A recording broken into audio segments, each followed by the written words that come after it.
How are we? Hold on now. No too much talk. Wait. Hi everyone, please help me to power tap. Tonight is Gano C night. Tonight is Gano C night. Hello. Hi. Did you see that? See. Did you see what we did? Now. See. We got this sorted with my baby. See? We got this sorted. Yeah. You know, so it's okay. To your table. Yeah. Hi everyone. Hello. It's weekend. It's Sunday. Let's have a chat. Yes. Good evening, everybody. Tonight we want to talk about Blessing CEO. Yes, what do we want to talk about Blessing CEO? Before we speak on, please, if you're just joining us for the first time on YouTube, you're on Prevailing Issues with Ajoke. On TikTok, you're on Niger Styles and Beauty Tips. We don't have our Facebook today, like I said. The network is really not stable, and I don't want to keep people going off and on and on, off and on. If I try it now, it will still go off. But I don't really want to. I don't have energy for looking after phones. So good evening, everyone. Please help me to share power tap, please, because the more we power tap on TikTok, the more it's stable. And for YouTube, help me to share and bring our people on. Please, this is very interesting. It's about domestic violence. Let's talk about domestic violence, how the outcome of it, when it happens to the family. What do we get out of it at the end of the day? For the children, the aftermath, the effects of domestic violence, and how men can quickly move on after the demise of one party, the unfortunate one. After the demise of the unfortunate one, what happens to the man? Please, as you come in, let's get a cup of tea, and we gonna see. Yes, if you see the picture up there that I have on TikTok, is Blessing CEO. Blessing CEO story is one that can inspire us. For me, as an individual, I'm not here to castigate Blessing or the fiancé, but I want to talk about domestic violence and who is always at loss when it comes to domestic violence. You see, what happened the other time? Blessing CEO that we are looking at has always been somebody. She's for people who do not know Blessing CEO, she is an acclaimed relationship expert. She's a relationship therapist, so to say, and she's been on social media for some time. There was a time, what really made her popular was when she went to use somebody else's house as her own. Pretended that the house belongs to her. She wanted to fake it to make it, and she was caught. And the disgrace was so much on social media. Please help me to power tap, please, and share. That was how she became so popular. She went viral as at that time. You understand? But God has a way of doing his own things. God's ways are not always our ways. She became so popular, and I would say she's one of the, happening babe in Lagos, in Nigeria now. She's rich enough. Averagely, she's okay. You understand? She talks about relationship. She gives advice, mostly on even single girls, how you can knack, how you men. She talks about relationships anyway. She gives advice according to her. This guy, that is Blessing CEO you're seeing on top for people on TikTok. For YouTubers, I'll show you the picture of Blessing CEO, or you can Google her. She's everywhere. She's a very popular social media influencer. The other guy, his name is IVD, Ikechukwu. Ikechukwu was married to a young lady. They started together. Bimbo was her name. I'm just giving the background of the story I want to talk about. The love story that went sour and the aftermath of the love story. Please help me to power tap, Joe. Help me to power tap, Joe. We will learn. We are all here to learn. For the upcoming ones who are in love, what you tend to see in marriage and how to cope, we can learn one or two things from this. Please help me to power tap. Let me put on the fan because it's getting too warm. When I start talking, it gets warm. So, they started so young. According to what we heard, Bimbo was a sit-at-home mom, while IVD was a car dealer. Please help me to power tap. A car dealer was doing very well. In the highlands where they live, island, when we say island, VI side, Aja side, Lekki side, that's what we call island in Nigeria. They are well known according to people. I know Bimbo's elder sister on TikTok. Hi everyone, please help me to share. As you come, please sit down, have a cup of tea, and let us learn together. Yesterday I couldn't do Ganosi because my network was just very bad. But today, thank God, the network is behaving. But not on these two particular phones. At least they are still okay, unlike the other phone. So, Bimbo, like I told you, I know Bimbo's sister on Instagram. She's very popular. They call her Mama Jazz. She has deactivated her comment section, I think since Bimbo died. She has not been too active again. She was very, very active on social media. That's the sister. So I think Bimbo has siblings. So, 3 years ago, about 3 years ago, we just heard about the family. That's Bimbo and IVD. Nobody knew who they were before that time. But like I said, the big sister, that is Mama Jazz, was very popular on Instagram. I used to post her a lot on my former Instagram because I think she's a socialite. You understand? So we just heard about the story of a young couple, and people said it was Bimbo's sister was shot. What happened to this young lady that we saw? They said they've been having domestic violence. They've had a very toxic marriage. Don't forget what I do. I sell glasses. I have this in black and silver. It's mio. So don't forget that we do sell glasses. I'll be showing you the different ones that we have here as we go on. So Bimbo, we heard about this relationship that was very toxic.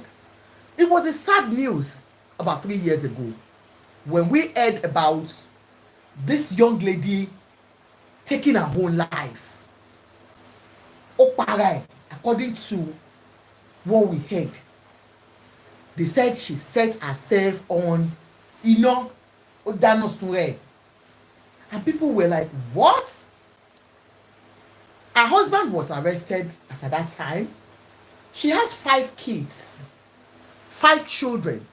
And I think she was about 30 something before she died. She wouldn't be more than 34 or 35 before she died 3 years ago. So the story went viral. And people were amazed, shocked at how events turned this way. We all talked about domestic violence because there and then videos erupted on social media where they showed us how toxic this relationship has always been. Families came out to talk. Her husband was arrested They said it was arson because she set herself on fire. They believe that the husband did it. He was arrested. They brought out different videos of how toxic the relationship was. You're welcome. Please help me to power tap. Help me to share. We are here to learn. A lot of things are happening. Omo Yemen, how are you? Darling says, love you, my darling. You understand? So that 3 years ago, about 3 years ago, like I said, we all read the story. We saw videos, viral videos of the toxic relationship they were in. We saw where IVD and the mother-in-law were having verbal altercation. You know, mother-in-law and husband having that, you dey craze. Now you born me your pikin, all your children too. And the mother too was abusing IVD. And then stories of how they have moved a load, that is being bought load, away from IVD's home so many times, and she will go back. There were allegations of substance misuse between the two of them. So many people felt, yes, both were bad, that they were both using substance. We saw videos of where they will say IVD abused Bimbo. We saw where she will have patches all over her, and people were saying she was injecting herself with drugs. So a lot of things came out. But there was one person that stood up for IVD, at least that we all knew when women were, the outcry was so much from women. You know, women, the way we are, we can be so much emotional when it comes to domestic violence. One person that was persistent as at that time was Blessing CEO. She stood up for this man and said, no, it was the other way round, that the abuse was actually coming from Bimbo and Bimbo's family. Please let us all go along with me with this story. We saw a woman that put fire on herself and she burnt herself alive. People said it was the husband that burnt her. They arrested him. He was later left out there. I think they still have the case in court. But Blessing CEO, like we know, she's just like a speaker. She's a speaker on social media, a very influential speaker. It's like VDM taking up your case. You know what that means? VDM of today taking up a case. You know what that means? It's going to have more public, support. Blessing stood for this guy. She was there for him all through. She was giving us all evidence of how Bimbo was misusing drugs and that it was not IVD.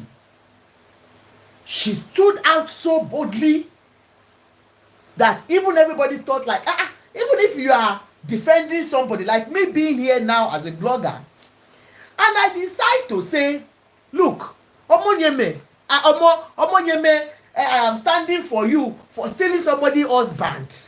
You understand? You have not paid me. I'm just doing my job as a blogger. I picked up a case online, and the way we all do, we speak on the cases. And then you see a kind of passion, some emotions being put in a particular case.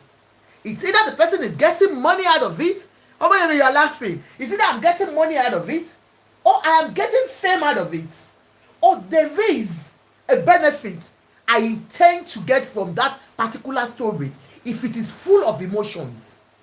And that is why you always see me when I talk about a case, it's gone, because I don't put too much emotions. People will always say, maybe in this case she'll put emotion. No. I talk about it and move on. But when you see that this particular person is putting so much emotion, or you know that that person is getting a benefit out of it. It could be financial, it could be emotional, it could be sexual, it could be anything. And exactly when people felt, look, Blessing, you were putting too much emotions into it. Even as at that time, she was bringing out, in Yoruba land, they say you don't talk the heel of the dead, She was just everywhere about Bimbo. She wasn't holding anything for her. While the family were saying, no, Bimbo, it was IVD that did this, that did that. Even some friends called out and said, no, IVD was very toxic towards his wife. And so that it should be thoroughly investigated. Because the way the case went was like, okay, a woman will set herself on fire and try to pull her husband, but the husband ran away. You understand? And it was only the wife. The story was that they've always had issues. Like I said, they're always having problems. And on that particular day, according to what they said that day, IVD was not home. But I think somebody inside IVD that Bimbo was trying to pack her things away from the house, and she has taken the documents of the house, the property they had together, that she had taken the thing. God bless you, HM Empress, God bless you. She said Bimbo had always wanted to die and looking for a way to drag IVD in it. Thank you so much. You remember. God bless you. Oh yeah, you remember. You remember. So that case was like, she was saying everything about her, that Bimbo had always wanted to go, that she was just looking for a way to put IVD in. And like I said, the incident that happened that day, they said IVD was out and somebody went to inform him that your wife is packing out, and she had taken the documents of the house. Number one, how did IVD know that she has all that on her? She had it on her. And then coming home to meet her, they said, according to the story we heard, that she got petrol and lit herself up, and she was trying to pull IVD so that they will die together. Say, I mean, we go together. Instead of me to leave you, we must die together. That was what happened. And so a lot of people were like, how can this be? I mean, it doesn't really look, the story wasn't jelly like, but she stood firmly. It was too much for somebody that was just a speaker, that was just having, okay, somebody can come to you and I become the agbenuso of Omo Yeme for taking somebody else's husband, and then I will now take up the case and I'll be fighting over it, and I will say, over my dead body will she get the Yale get justice, and I will be like, and people will start wondering, what is wrong with you, Ajoke? What's the story? So that was what really happened. But for her, she felt she was standing for somebody. For real, when it comes to domestic violence, so many men do not have the will to come out and speak. We know the truth about that. In as much as women are going through domestic violence, men too are facing it. I cannot lie about that. For us ladies, it's easier for us to come out and people will pity us. They will say, oh yes, she was trying to exonerate IVD. You understand? So I wouldn't say it wasn't going through domestic violence, but it was as if the case was the opposite, that it was just him that was going through the domestic violence. Like I said, I watched this Grandma's Own. For everyone that has seen that grandma story, please let me know if you have seen the Canada grandma that the man stabbed. What happened? We don't know yet, but they said, the man has been out of job for a very long time. The wife didn't know, and just one day she was coming in her mother was already, I don't know if she came to live with them or she has been living with them or she just came for holiday, but what we know is that she was coming in and then she saw her husband and said, oh Lord Bishop, you know, go work. And the husband said, yeah, I'm going. They went inside together and they started having fights, and you know, he tried to hurt her, and then the police came. I think he stabbed her or something. I don't even know what he did to her. And then the police came. Empress, God bless you. Thank you so much for the gift. Thank you. Please help me to power tap. Thank you so much, gifters.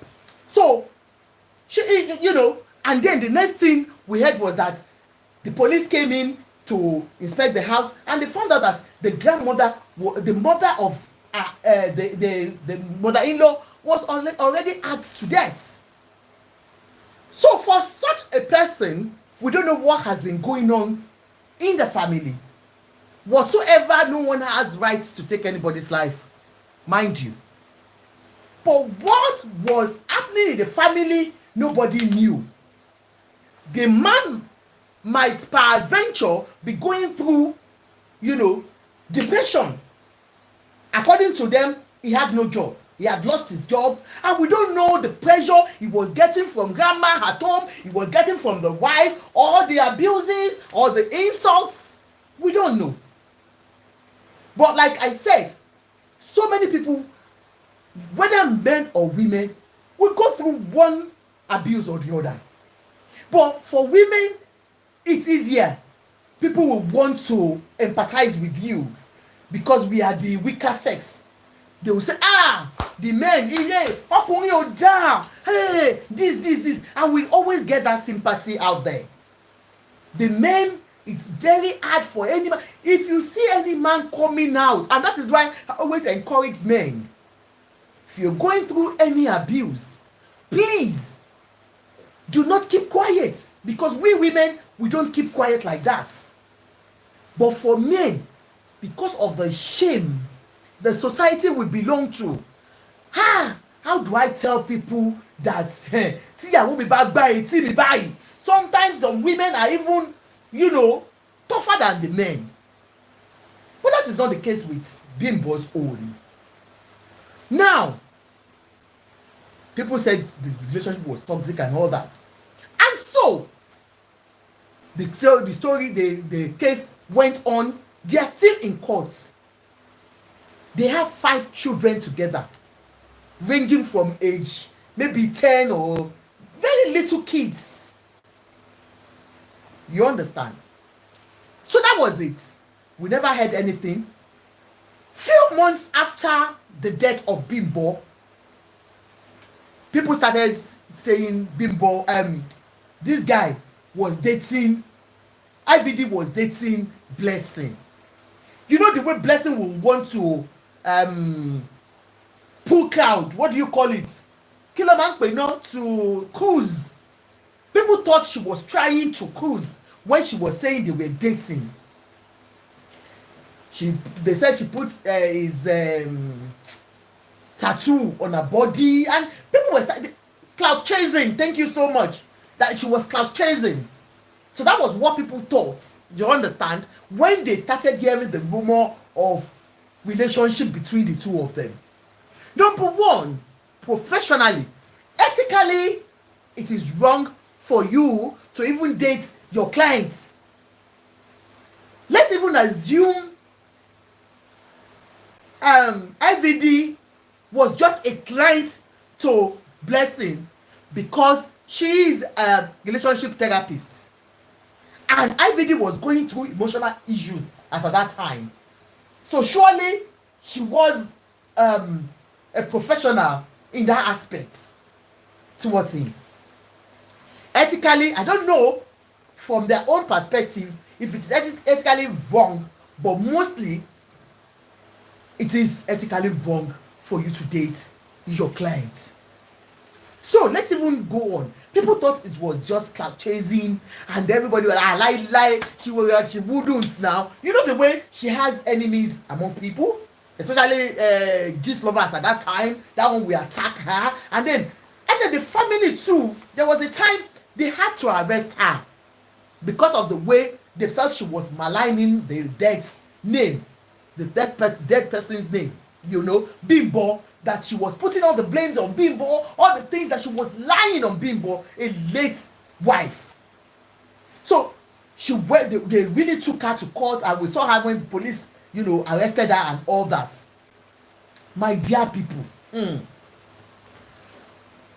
na joke. Until it became a public thing. They didn't hide it again. Please, power tap. They came public about the relationship. That's why I say, ẹni tó bá kú, òun ni tiẹ̀ gbé. They came public with the relationship without giving an iota of shame or care or whatsoever the society want to talk about. It was all about myself, my joy, my happiness, and to help whoever. Hey, do you get me? So it became a big, the society thing that they started dating, and it was registered that, that is Blessing's boyfriend. Just about a year to the death of his wife, after the death of his wife, it became a known issue in the whole society that they're dating. Even online, going everywhere together, and that was it.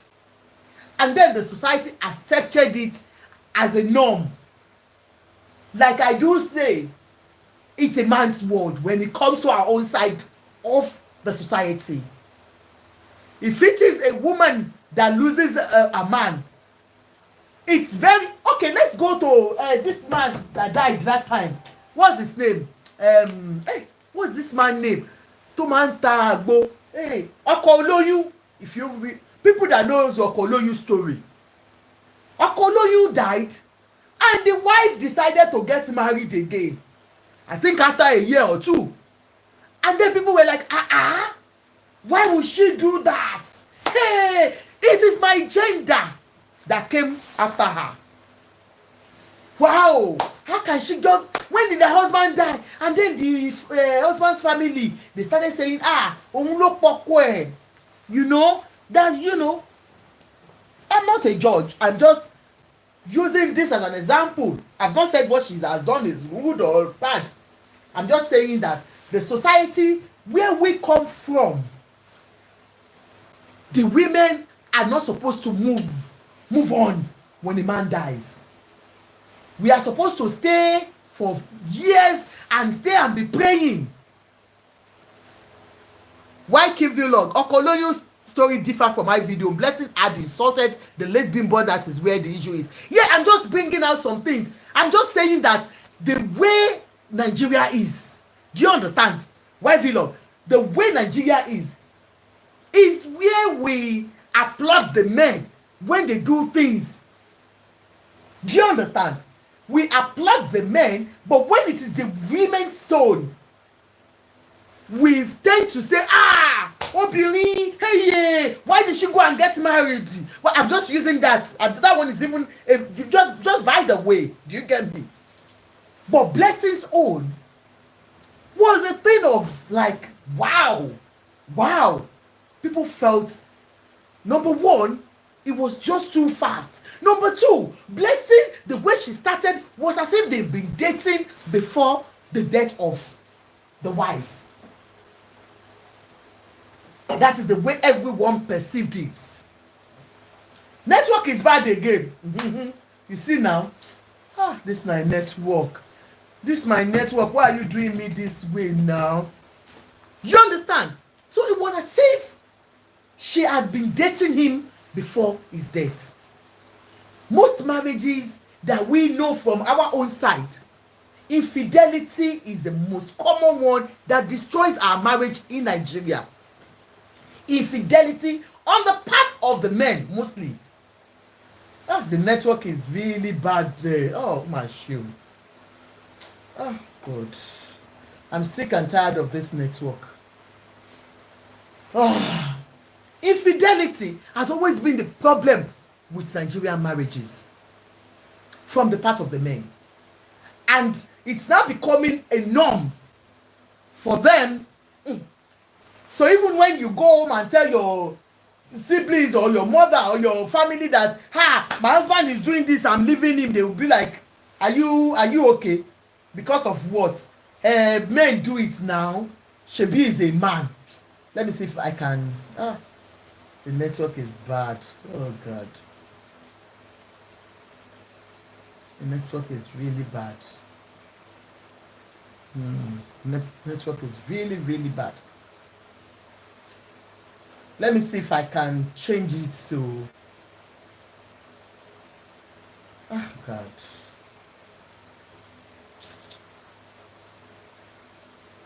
I'm trying to see if I can. Oh no. Sorry. Sorry, guys. On. Hello.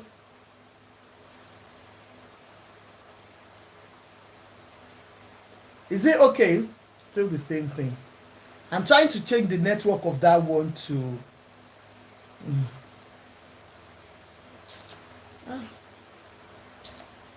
I don't know what's wrong with my network. Why did we even change this?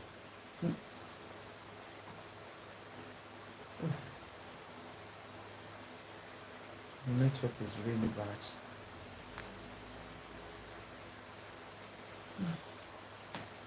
Sorry, guys.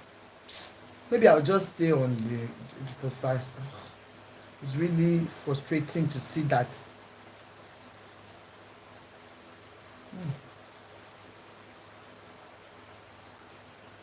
The network is very, very bad. Let me use my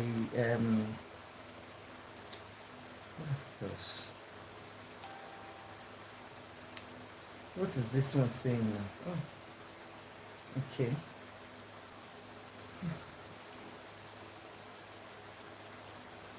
The app is messing up.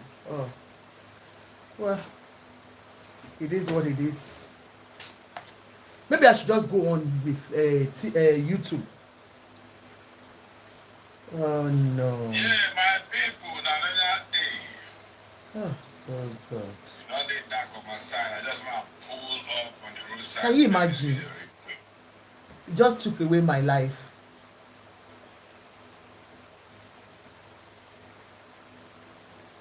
Let me see if I can still reconnect.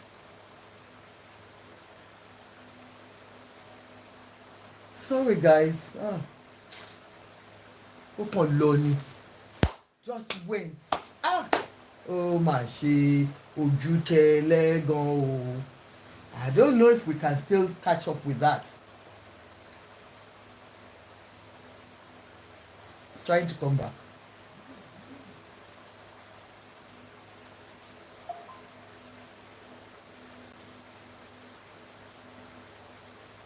Anyways, let me just go on. Resume, okay? I think it's saying resume. Wait, resume. So surely, you're all welcome back. I think we're back. It's back now. It's going to go off again. So, Blessing's own, like people said, it now became a norm. They started dating. And everywhere, she was showing him up and down and everything. And there was this, why am I talking about them today? IVD had an interview. You're welcome. Please help me to power tap pack. Please. Power tap, please. Power tap on TikTok. Tap. Power tap on TikTok. Do you understand? So, IVD had an interview today. And in that interview, he talked about his children. And the interview is going to be broadcasted. I think they're bringing the full story tomorrow. So it was just one cut short, one like that. But I picked something out of it. And like I said, I wanted to talk about domestic violence before. So it was very easy for me to say, well. Welcome, IVD. We have been looking for you because they are preparing their wedding. Their wedding is coming up. They have been doing pre-wedding photo shoots. They have been everywhere. And so, to everybody, it has become a norm. IVD now came out and talked about his children. And this, let's listen to this. Blessing CEO and IVD. Everything they talk about. If you don't miss honest bunch, they come. This Monday, 6 p.m. They are going to open up. We'll see more of it. But there is this. Let's just hear what he said. Wait. Let's hear what he said. So we are going to hear the full tomorrow. I pray that my network will behave tomorrow because I won't be long. I hate when the network is misbehaving like this. I'm going to go off very soon. It's just messy.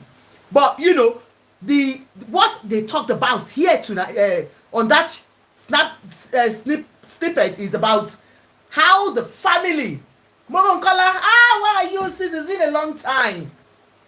How the family, you know, the late wife family have taken the children away from him and he has not been able to see his children.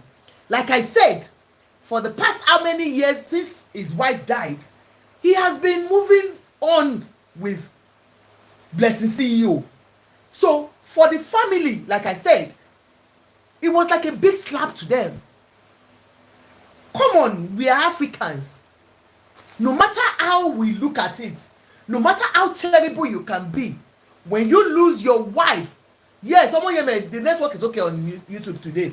Yesterday was bad on YouTube.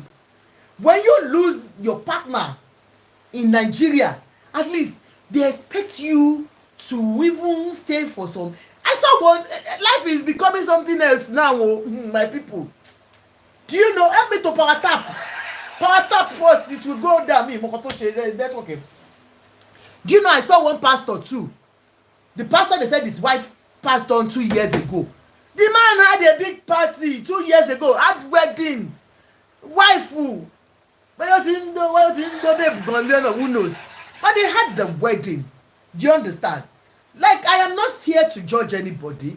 Maybe the man of God felt, instead of me to be, you know, sleeping around with, you know, people, I should just be honest and get married to one. Just like Babawa Kumuyi did. That he married his virgin secretary. The secretary was a virgin when he got married to her. And I think she was in her 60s or 50s when they got married. And she has been a secretary from when she was only 15 or 20.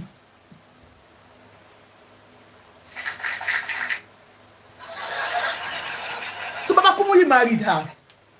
So like I told you, I don't know. But man shall not live by bread alone, but by every word of God that comes from within, you know. So that pastor, when I saw the wedding, I was like, I don't think Baba Adeboye, not Baba Adeboye, sorry, Baba wa Kumuyi ni. Baba too could not married his secretary. That secretary has been working with Baba Adeboye. Baba Adeboye is not like that. So sorry, Baba me, you will not die. Baba Kumuyi, that secretary has been working with Kumuyi since she was only 20 something until she became 60. She was a virgin, and Baba married her a virgin. She never got married, and she has been Baba's secretary, personal assistant secretary from years back. Let me drink water. Tea. So she has been a faithful follower of Kumuyi. And so Baba felt, instead of me to go and marry all these girls that are outside, that are full of sin, Ikukuma took his secretary that has been his secretary for a very long time. Now, so, like I said, now people do not care again. But for this guy's family, the Bimbo's family, it was like a slap to them. Because Bimbo did not die a natural death. Bimbo did not die while she was sick. Bimbo died as a result of domestic violence, which according to them, they felt his hands are not clean with that. They wouldn't know if it was true their fight that she went on, and they claimed she did the killing of herself or whatsoever. So the family felt like, even if you have to go to move on, why so quick? Do you understand? And then why would somebody be coming out to defame their own daughter that that got killed in the process. Why would she be a subject of ridicule on social media? And then, as if we have not even stopped talking, they saw you with the same lady that has been defaming their sister as your blogger. You now got married, you now started having an affair with that same lady, and then the same lady has been taking you everywhere, making it feel as if, well, Bimbo, you are gone, and you are gone forever. Your husband is now mine. So, the family naturally, look, we're Africans. Even Oyibo God will feel the same way. It is blood that is running in our veins. Like, I'm not going to say IVD should not move on, but not that way. Number one, it was so quick. Number two, to a blogger that was blogging your wife, that was just there for you as your own blogger, your spokesperson. If the family now says that, concludes that means you and this person did it, that is just to get rid of their sister uncle. So when I saw this, like, we know for the past few months now, they have been doing photo shoots for their wedding. Their wedding is coming up. Ẹni tó bá kú ní tí ẹgbẹ́ inú, let them kill you. If you die for nothing. They have started preparing for the wedding, and the society is accepting them. It's like nothing ever happened. Do you get me? You know, when there are times that that you know that people will still be talking about, you still have some people that will be saying, some percentage of people will be saying, this is very bad though, how can they move on like that, how can but this time around, it's as if the whole society has accepted it, and people are congratulating them, and people are saying, hey, congratulations, IVD is happier now, Blessing CEO. I even saw Nkechi Blessing saying, so now because she knows sick before, that is why she has always been fighting. You understand? You know, Blessing CEO, she sells oko, so she has been like that with her. That is because she has not been seeing enough porno. My sister is here, how are you? She has not been seeing enough porno. That is why she's always fighting. But now, no wonder, because she's getting married, it's as if the society has accepted the way the relationship started. As if we've forgotten totally about Bimbo's death. As if we've totally forgotten the story behind this relationship. Do you understand? So it's like a normal relationship, and people have started saying, congratulations, I'm happy for the two of you, life must go on now, Bimbo is gone, this man has found happiness, and that. And so they have been planning their wedding. That's going to be a big one. You understand? Like I told you, she is well to do in her own way. So I now saw the husband. Okay, let's listen. You put the poison for inside food. This is not the full interview. The full interview is tomorrow, and by God's grace, if God liveth, we shall live, and we shall come tomorrow and talk on this. But the snippet of it that was played, that's why I took it out and said, okay, took the kids. I know, right? I'm not surprised late Bimbo's wife took the kids because of their daughter. Bimbo could go insane and she burns herself. It means the kids are not safe. God bless you. Let me give you a clap.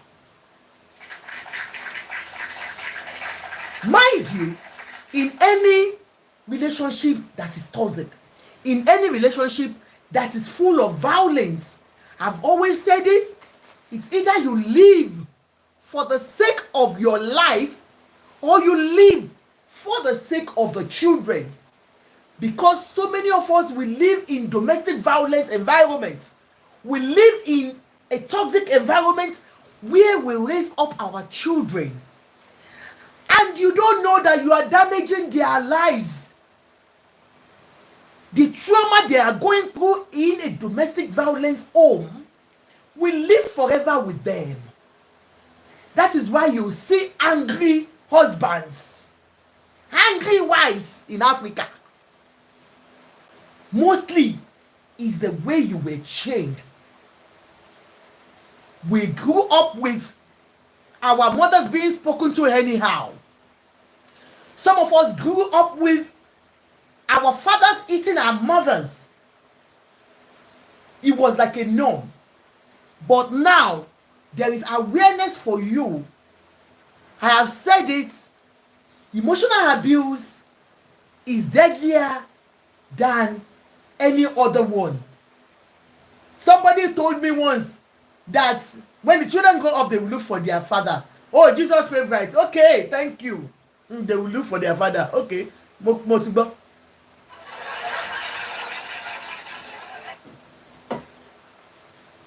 Somebody told me once that why would she even leave now? The man is taking care of her. Is it only that he doesn't even beat her? Has he ever beaten her before?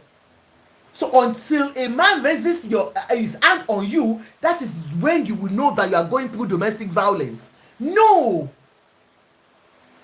I've told you, we have emotional abuse, we have psychological abuse, apart from any other abuse.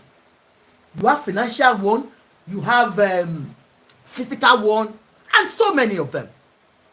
But we focus more on the physical one, where only the man beats the wife or the woman beats the man. No, it goes beyond that. A woman that's been left for a long time at home, that the man will speak as if you bring nothing to him. Your ego will be gone. You lose your confidence as a woman in the home, and you still call yourself a wife in that home. Some women will cry from morning till night. Their pillow is always full of tears, but they won't be able to talk to anybody. Some women live with fears in their matrimonial homes. When their husband is opening the door, their heart goes up like that. The man will not touch them, but what they are going through emotionally is worse than the man beating them up. Some men too are in relationship where they cannot talk. They cannot tell a third party what they are going through in their wife's hands. A man that has no job, that lost his means of livelihood, and then the woman talks to him every time. Oh, but she might just call why my phone? Even when you are angry with your man, at that point in time where you know he has lost his job or he's going through one thing or the other, you know the way men, once they lose their job or they lose their means of livelihood, they tend to lose themselves. But you as a woman, instead of you to even say, you know you are the breadwinner, of course, as at that time, that is when you have to be very careful of what you say to your man. Because anything you say as at that time, it will hold it onto you that, is it because I don't have money again? Is it because I've lost my job? Is it because... So whatsoever you do, they hold on to it. They are too snappy at that time. Do you get me? So that is when you know the men will lose everything and desperation will come in. Now let's talk about this man now. He said his late wife family will not let him see the children. A home where you raise up children, where the children are seeing what their mother went through, or yourselves, what you have been going through, two of you, and then that mother is no more, and you want the family of that woman to leave the children for you. Help me judge this, my people. Is it possible? The children witness everything And then you think, and they are not even sure if you are the one that even kpai the wife. Moreover, there is a case of, allegation of substance misuse amongst the two of you. And you think the children, the family of the wife will leave those children with you. Now, let's hear him so that we don't judge, we listen. The poison for inside food. They kidnapped my 5 kids. What? I've not seen my kids now. It's over 3 years now. I've not seen my kids. I don't even know how they are doing. Do you talk to them on the phone? No. See what they have. See, your in-laws say we can go and kill you. He said he has not seen his children for 3 years since his wife died. The children are not safe with him. I wouldn't leave my children, my grandchildren with such a man. I'm sorry. I'm not judging him now. I'm just judging by what is being said. Why are you calling me that name now? Peter Cap, why? Don't call me such. I'm a good girl. Do you understand? I'm not judging IVD. I'm judging what the allegation of substance that's been laid on him and violence against his wife, or both of them. Do you understand? So for somebody like that, can he train up those children? Let's be sincere with ourselves. Can he train up those children? Now, he said he has not seen his children for 3 years.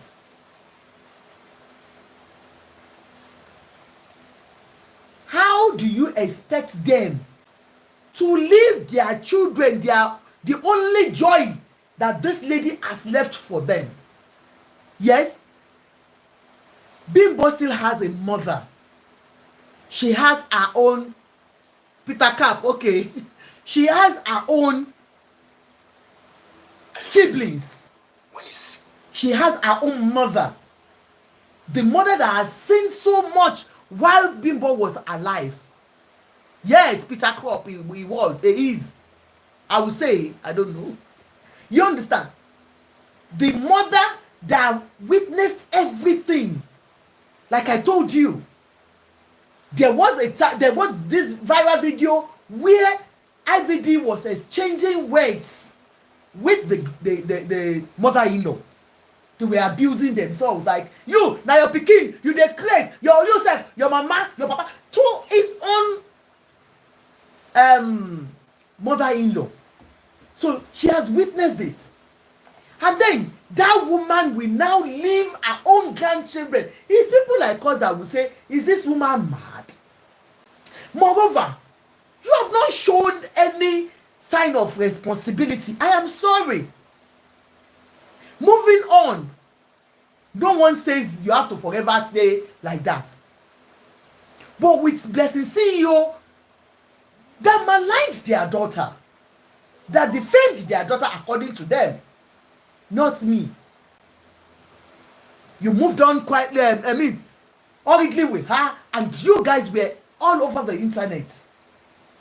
How do you want that family to feel, my people? Let's reason this within ourselves. We are human. So go on. So they have not allowed him to see his children. I am sure because the case is still in court, and definitely the court will look at it. They are not daft. Nigeria has system.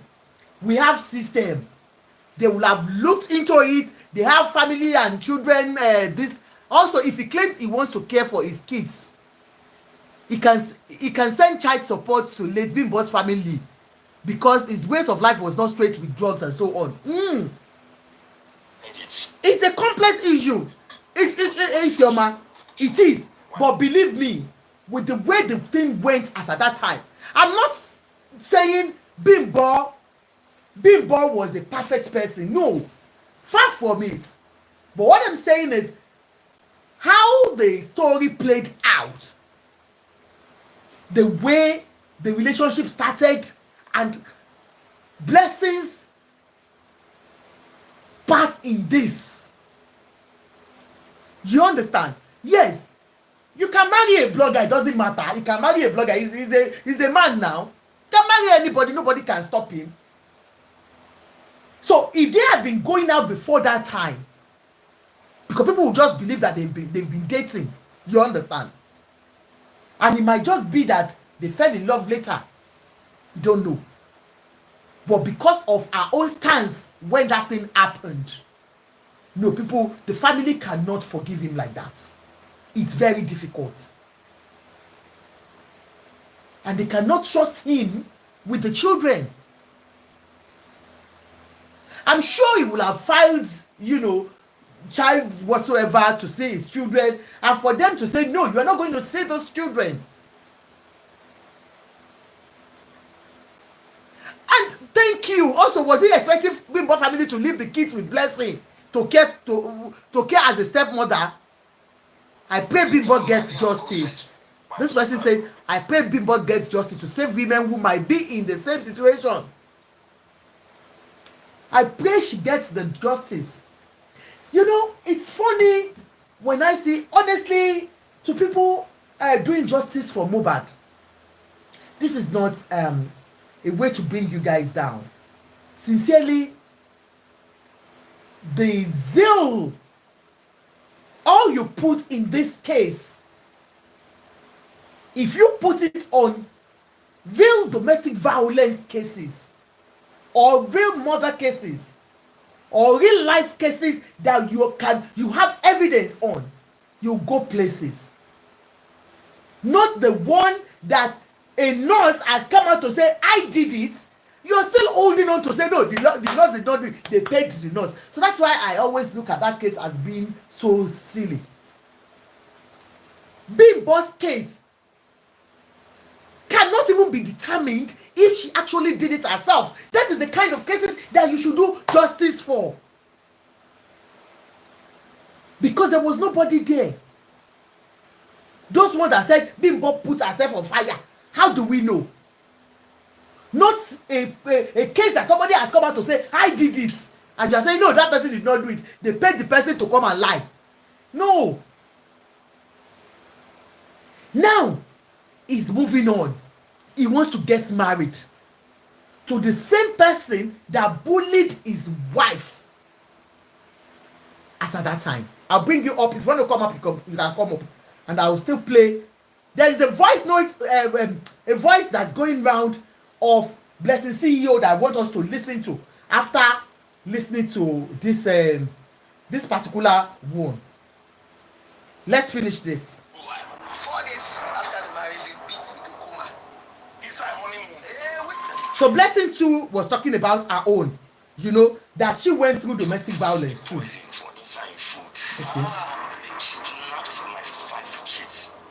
What? I've not seen my kids now.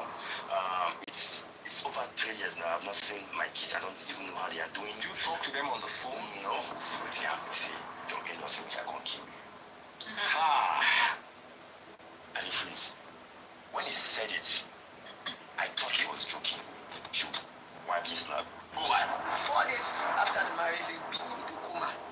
This is our honeymoon. With the difference, I've never found this kind of peace before in my life. Because she's glowing. So you want to say you have never cheated on her before? God forbid. Swear. I swear with my life. My ex was like 14 years old. So he talked about his experience with his ex-wife and the family. The whole podcast will be played tomorrow. But this snippet was about him not having access to the children, which I personally will say, please do not let him see his children for now until everything is sorted. I will have done the same thing. Now, they asked him, can you ever cheat on this person? Look, ladies, let me tell you the truth about men. And you know it yourselves. Do not let us deceive ourselves. A cheat will forever be a cheat, no matter how they try to cover it up.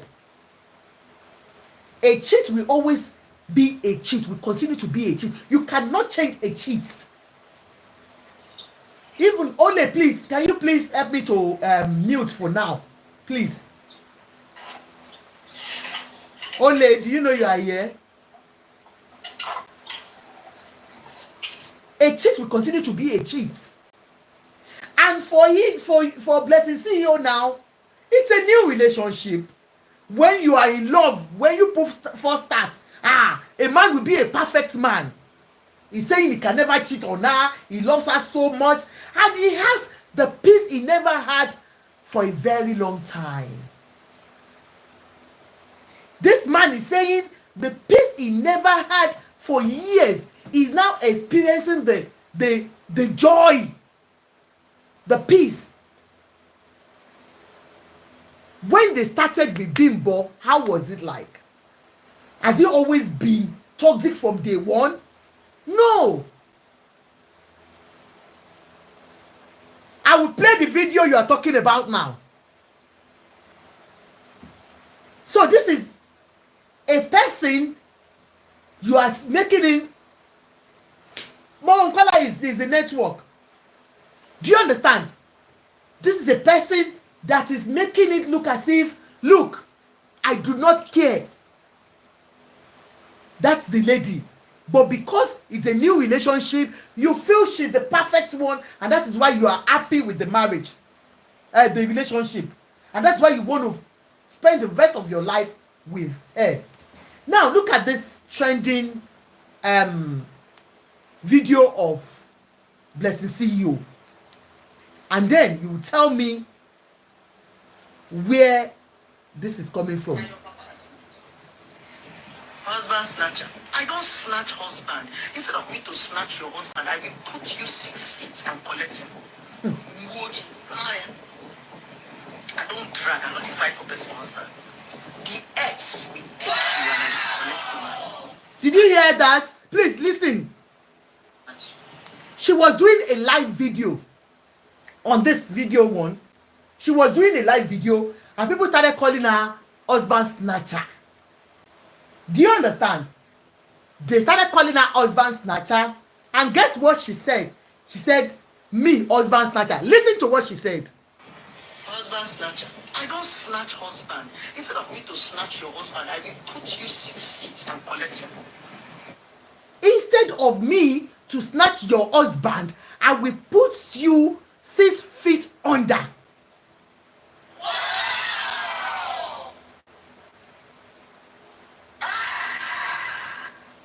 Hey! I don't snatch husband. Instead of me to snatch your husband, I will put you 6 feet and collect him. This is a woman that publicly came out to say, why are you people calling me husband snatcher? I mean, I don't drag husband with anybody. I don't drag husband with anybody. Instead of me to drag husband with you, I go kill you. You go die. I go put you below. I go finish you. When somebody is as desperate as that, man, she might have said it just mouth, but come on. If somebody can boldly come out to say, I don't drag husband, no, I will make sure you go before I come in. Let's finish, and then you guys can give me your wait. Husband snatcher. I don't snatch husband. Instead of me to snatch your husband, I will put you 6 feet and collect him. I don't drag. I only fight for person husband. The ex will take you and I will collect the man. I don't know how to be what I can't even be sharing man with you. I don't share men. I'm not that kind of woman that, you are sleeping with me. If I carry that your husband, if I want your husband, I will take him. I am that bold. Hey! I'm not all those girls that want your husband and be hiding. Me and you go battle. And trust me, I go bury you, collector. I go bury you, collector. Waliko. I dominate. Banje. That she's a banje, that she will dominate. Can you imagine? Proud of Banje. Eh? Pray I don't want what you have. Ah! Baba. Hey! Husband snatcher. I don't don't snatch husband. Instead of me to snatch your husband, I will put you 6 feet and collect him. I don't drag, I don't fight for person husband. The ex will take you and I will collect the man. I don't know how to be what I can't even be sharing man with you. I don't share men. I'm not that kind of woman that, oh, you are sleeping with me. Wait till I carry that your husband. If I want your husband, I will take him. I am that bold. I'm not all those girls that want your husband and be hiding. Me and you go battle. And trust me, I go bury you, collector. I'm not a big drunk. I collect. I'm a collector. I dominate. Oh, no, Banji. Oh, Banji, happy. Proud of Banji. Pray I don't want what you have. Now your papa has snatched. So, this is the same person that said if she wants something desperately, she goes for it. And then, you, IVD, this is the person that says, I am Ogbanje. You understand what that means? She's proudly saying it that she's a tough babe. You understand? And so, she will do anything. You want your own children to live in that place. Come on, guys. When you say Bimbo's family will not let IVD see the children, what do you expect? You want them to lose the children the way they lost their own daughter? No. Now let me leave my people to judge. That is just what I have for you. Let me clap for myself. I think Alimat came first. Alimat, do you want to say something? Hello. Hello, ma'am. Inú bí yín, ẹ má bínú, ẹ má bínú, ẹ mu tíì. When I saw it, I was like, what? Why are people behaving like this? Is it not the same people Bimbo that died, right? Because of that guy? Yes. It should not be. The same Bimbo. This is an awareness for everything. Nobody will want to die for. Not that you don't love your husband, you don't love your boyfriend, but love yourself more. But we are there. One thing I will tell you, my sister, is that me, I have seen so many people that do some what is blessing and don't go for it. She's gonna pay for it. We have someone up there, it's God. Why are people so desperate? Let me tell you something. On Allen Avenue, 25 years ago, 20 years ago, there are so many big girls up on that street. Where are they now? Allen Avenue. They're nowhere to be found. I know a lot of them that can mention their name. I'm telling you, there used to be big girls there. A lot of them, they're hiding under internet now. They can't come out because they are sick. They have done so many bad things to their friends. So many people. Because they want to become the latest big girls on Allen Avenue there. Where are they now? With all their children, their mama, where are they now? We are here, we are waiting for her. What she did is put her in 0 back. And yet I saw some celebrities, some people, they are praising her. Hey. Bẹ́ẹ̀ni o. How can you support such an act? Like that? That was so desperate like that.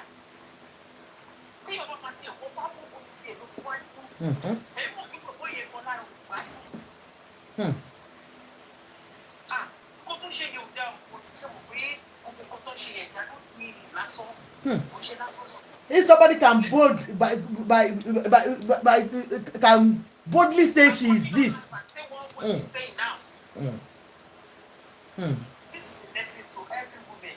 Don't kill yourself. I mean, don't find yourself Because of a man. Because of a man.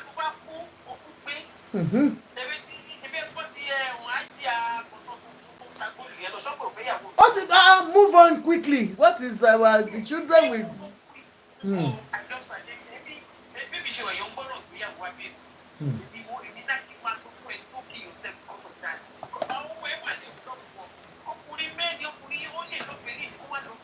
Oh. doesn't matter. Hmm. Here now. What you are keeping that is my husband. So they go to somewhere. Even somebody close, they can marry your husband. Thank you so much. We really want to marry your husband. But let me tell you something. They are here. Because me, I have somebody that the end of this. Oh, we ever had to there. So they are waiting now. Let me leave you. Somebody else can come. Thank you very much. Thank you. The network is really bad, so mo kola sister me. Ekaleo. Is it Bumi Fat shey ile kọ́kọ́ dé ni àbí Aunty Moro Kola? Okay, Moro no call dey. Okay, all right. Yes, ma. Go on. Job pẹ̀lú ma. Okay, it's because of your work. We miss you too. Yeah. Because by the time I'm coming in, I'm tired. Yeah, I understand. I I understand. need to go rest. I understand. Sherry, one thing about life is this, and I want all ladies, ladies should learn. I will never play IVD or whatever. I did. I will not play blessing. Thank you, gifters. Shemarism. Yes, ma. Go on. Nǹkan tó gbé dání tí kò jọ ẹ́ lójú yẹn. Nǹkan tó gbé dání tí wọ́n fi ń ṣe tú ọjà ẹ̀ to understand. Somebody somewhere that wọ́n kò fọkàn sí tó lérò tó tiẹ̀ fi ẹ̀ ti gẹ́gẹ́ tí mo sọ is ó ní ìdíkan tí wọ́n náà fún gbé dání. And this is a lesson to every woman. Don't kill yourself Over a man. Don't ever. Don't say because you want to win a man's heart, and you want him by all means, and you in your mind, you feel that my love is, you are fooling yourself. A man can tell you I love you, but you many people will love you. Only man for I love you. Oh my God, some people will love you. What they people love. Yeah. Shady people's case, it has to do with a whole lot of spiritual aspects. Because people, I followed this news Story. from the story from one. I think Build yourself, women. Yes, from a point of view, I'm not interested because the what to share now. To ring by any team and would the fair get it by phone by fire. I must feel one year. Go buy him. Because he pretty much that as people manifest. But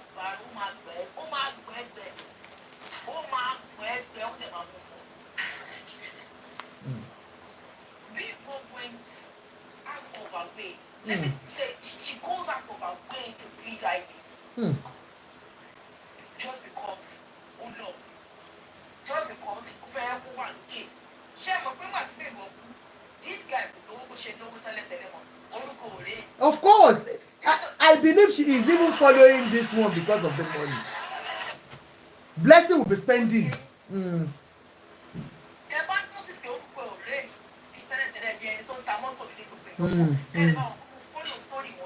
And then when I follow that story, I remember when they said that being woman fear said, barefooted woman in Osoja Nuso. To my no man, she sacrificed that man. Or to involve sacrificing yourself. Oh God. No. Women build yourself.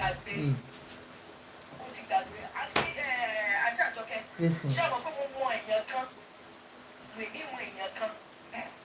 Ìyàwó ilé ò tí ì bímọ.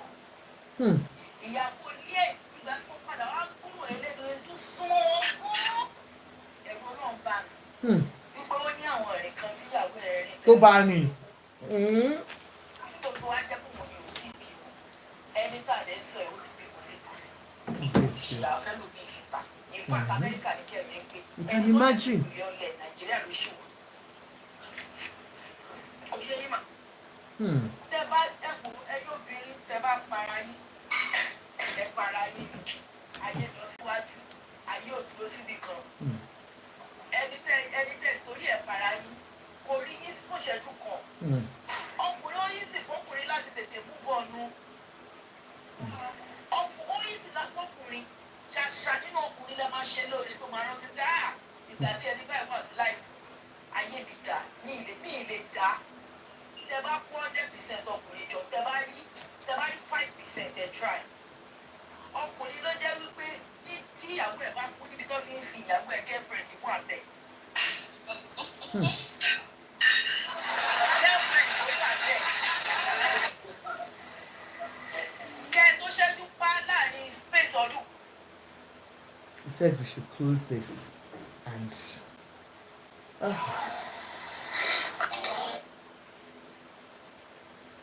That are ready. think we'll go live on this. I think this is I don't know. Go live. He's just messing up. So guys, please bear with me. We'll start on this because hey, come on people, resume live.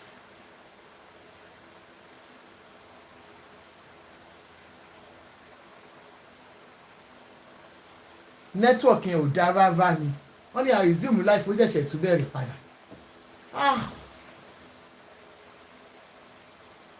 I hope this one is better because the same thing. No, oh.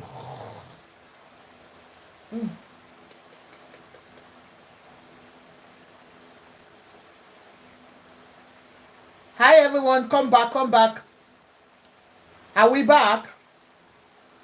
Kí lélẹ̀ kí mo tọ́ sétè kí ni àti kí ni láti bo síbo. My people,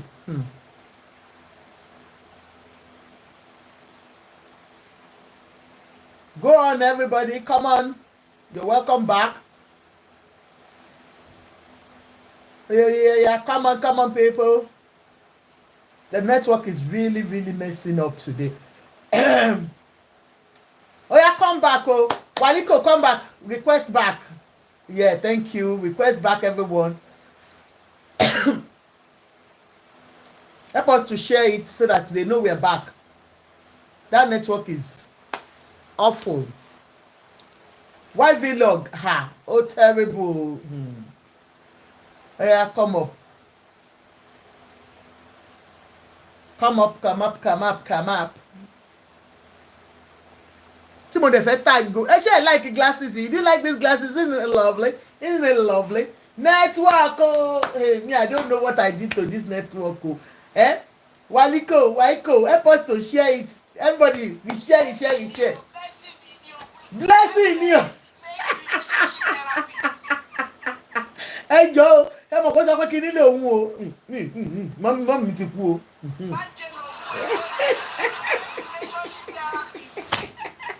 Oh, okay, come up. Everyone, please request back. We go do at least Ganu Sele, you know. I'm a Ganu Sele, you know. And tomorrow, by God's grace, they want to give us the full gist. And we Ganu see Abba. We are here to learn. Okay, go on, ma. Moro Kola. Yes, ma. Sherry, Omalabu, how are you?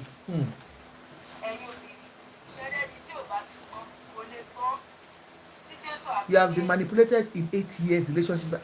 Let me read this out to you. On YouTube. One of our viewers said, I have been manipulated in an 8-year relationship and deceived. I understood better. My saving grace was that within the 8 years, I tried to lose myself and I used that time to develop myself. God bless you. God bless you. God bless you. And you know these people àti àjọkẹ́ ṣé wọn pé nítorí IVD àbíkọ̀rẹ́ ṣé wọn pé ìbọn bí ìfẹ́ pèlè orúkọ léyìnbó ó ní láti ṣe pẹ̀lú egbògi olóró. Òun náà ni she went into substance misuse. Ó tún máa gbẹ́ bọ. Rituals. Ó ti sọ yẹn síwájú. Nọ́ọ̀sì tó bá wọn tírìtì kó sọ pé ṣé o pé nígbà tí ọmọ yẹn kú àwọn fídíò kan ló bẹ̀rẹ̀ sí ní link àwọn Yes, we saw it. tó wà lára ẹ̀bí kan tó wà lára Bimbo kó sọ pé nítorí èkúkí Tó ń lò. kí ẹ fi break. ṣé wọn bá ní Bimbo yẹn wọ́n fún lówó ẹ má bínú mà wọ́n fún lówó kó lọ school ó fún ọmọ àní ẹ ṣe sùúrù fẹ́. Ṣé ọmọ bàbá gbogbo nǹkan tá à ń sọ yìí tààrà sọ wẹ́rẹ́wẹ́rẹ́ ṣé ọmọ pé Bimbo kò ṣèyàwó fún Bimbo. Ó ṣe kí ni? Kò ṣèyàwó fún ọkọ̀ Bimbo. fún lóyún ni Irọ́ ni. Kò ṣèyàwó fún Bimbo. kọ́ ni ẹ̀ fọ́lù ẹ̀ ní. Mi ò mọ̀ pé wọ́n ṣèyàwó. Wow. Kò ṣèyàwó fún Bimbo. Good. àwọn òbí òbí kò fẹ́. Bimbo fi owó àwọn òbí ẹ̀ ó fi develop boy. Ìgbà tó dé stage pé òun fẹ́ kó dìde wọ́n gba ilé olóògùn lọ. Òun ló sọ dẹni tó ń wọ bàtà tí ò ní wọ bàtà lọ́sàn-án gan. Táyà ló sá kúrò lé ló sá kúrò lé. Good. À ń gbọ́. Ṣẹ́rí, one thing about this life is this. Àwọn obìnrin tó bá ń gbọ́ tó bá dẹ̀ bẹ̀lẹ̀ tí yé torí tọ́lọ́ bá dẹ̀ ṣì wà lẹ́yìn wọn tí wọ́n dé rìn jìnnà. Wọ́n àwọn tó fẹ́ bá torí ọkùnrin kan wọ́n tó wá ní ọkọ. Tó fẹ́ bá torí ọkùnrin kan tó bá kú nítorí ọkùnrin kan. Wọ́n sórí ẹgbẹ̀rún ọkùnrin wọn kọjá lórí sàárì àwọn àtúntò. Kábíyèsí o. Bọ́lá Ṣítà. You're Ó welcome. ṣe kàn ṣe ó lọ kò lọ bí ìbọn tó ń tara tó ló pa rẹ̀ tó ń tara gbà yìí èyí ó gbúdọ̀ ṣe àdúrà kan tó ṣe yẹn pọ̀ pẹ̀lú karama. Kárámátà. Èyí ó gbúdọ̀ ṣe àdúrà kan tó ṣe yẹn kó má mi fi èèfù. Àwọn kéèyàn má lè fẹ́ ní ìlú òun ló lọ fọ́ọ̀lù. Òun ló tọ̀ yọ̀ bọ̀. Òun ló mọ̀ kó tó jò. Nǹkan táwọn ẹbí ò lè ṣe fún èèyàn kan dẹ̀ òun dìde ó ṣe fún. Ṣé ìyá tó bí lọ́mọ ti kú ìyàwó ó ráàrin sọ tí ò sì lè jáde torí ọmọ. Then as for blessing, let me tell you what blessing. Mo ń bọ̀ wọ Ọlọ́run ìyá ló mọ̀. Kábíyèsí. Please say it in English to her because she might not understand Yoruba. Okay, I'm coming of God. It might take a longer year. But definitely God more. I will even prefer us to speak more of Yoruba, except if you don't know how to speak it. Because, you know, According to the hand of the work of your hands. You shall reap whatever you sow. You will never go scot-free for it. You think you're happy. You use somebody look old. You use somebody look old to go closer to her husband. IV did not have any choice than to move closer to blessing. Do you know why? Right? Because when the whole battle was ongoing, She stood for him. stood like, yeah, I said it. stood that, as a blogger, I'm going to shoulder them. And you know, as a man, you always feel like, oh, somebody is there to help me, Bẹ́ẹ̀ni. to give him a crying shoulder. And from there, she comes in. Gradually. A woman that can tell you that, oh, I don't fight, I don't share my men. I don't share men. If I want the man, If I want the man, the woman will be 6 feet under the ground. Let me tell you something. If Toba do blessing on kilo ṣe lẹ́kọ̀ọ́ ṣe pọ̀ nílé ọkọ. the first husband. Kilo lẹ́kọ̀ọ́ ṣe pọ̀ níbẹ̀. See, one thing about me is this. I think this social media taught me something. And I am of the knowledge now that, let me tell you something. No matter how far it can be, you will always reap what you sow. 100. You will always reap. Blessing. I will just tell you this. I know you make up your mind. You think you are happy now. Going on the social media, going from one platform to the other, like having a marriage, doing a photo shoot, happy baby. He's on the agenda. You see that man? You see that man that you see? Let me tell you one thing. For him to have moved closer to you, Please pass up. flushing today, he knows that he's getting something from you. 100%. IV is not a stupid man. When a man has tasted a woman that has showed us so many things for him in past, and when he's meeting a new lady, let me tell you something. That thing is still in there. That you know what? I need something to gain from you. That's why I put you. Because the first foundation of somebody has always been there for him and showed us so many responsibilities. Showed us so many things. So you call me as the Messiah. I am very, very sorry. Because you know why? Surely IVD-Bimbo every day. It's my only possible for everything. What she knows it. Show my God look come down. You two, you know really speaking for him, Papa. No problem. Almost the other my motion. She be pick the worry they cash they scratch you. You need a man desperate. Don't worry. Time is coming. Surely go I want to congratulate you. I want to know she my father. So wait, sorry, you don't know say that's so it could be. And go, should I to congratulate you? I want to know my father for it. Only put it there. Only put it she my way. For people that anti let me play it for people that are just coming in. Maybe they didn't hear what she said. Blessing, see you. Did you hear people hear what she said? Listen. Blessing. Now your papa is snatch.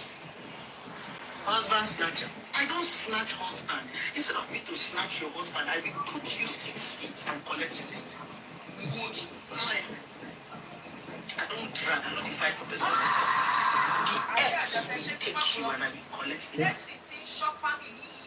She knows a lot about IV for a very long time. Oh God. And for people that are on social media, if you know Blessing CEO very well, she's a pathetic client.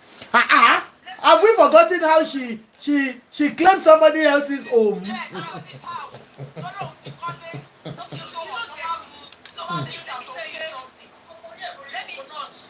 No, Let's finish playing it for people that are just here, please. Let's just finish playing it so that then you go. Instead of me to snatch your husband, I will put you 6 feet and collect it. I don't drag, I don't fight for person husband. The ex will take you and I will collect the man. Ha! I don't know how to be, but I can't even be sharing man with you. I don't share men. I'm not that kind of woman that, oh, you are sleeping with me. What's that carry that your husband? If I want your husband, I will take you. I am that bold. I'm not all those girls that want your husband and be hiding. Me and you go back to. And trust me, I will bury you, collector. Hi, I will bury you, collector. I'm a collector. I dominate. I'm a banjo.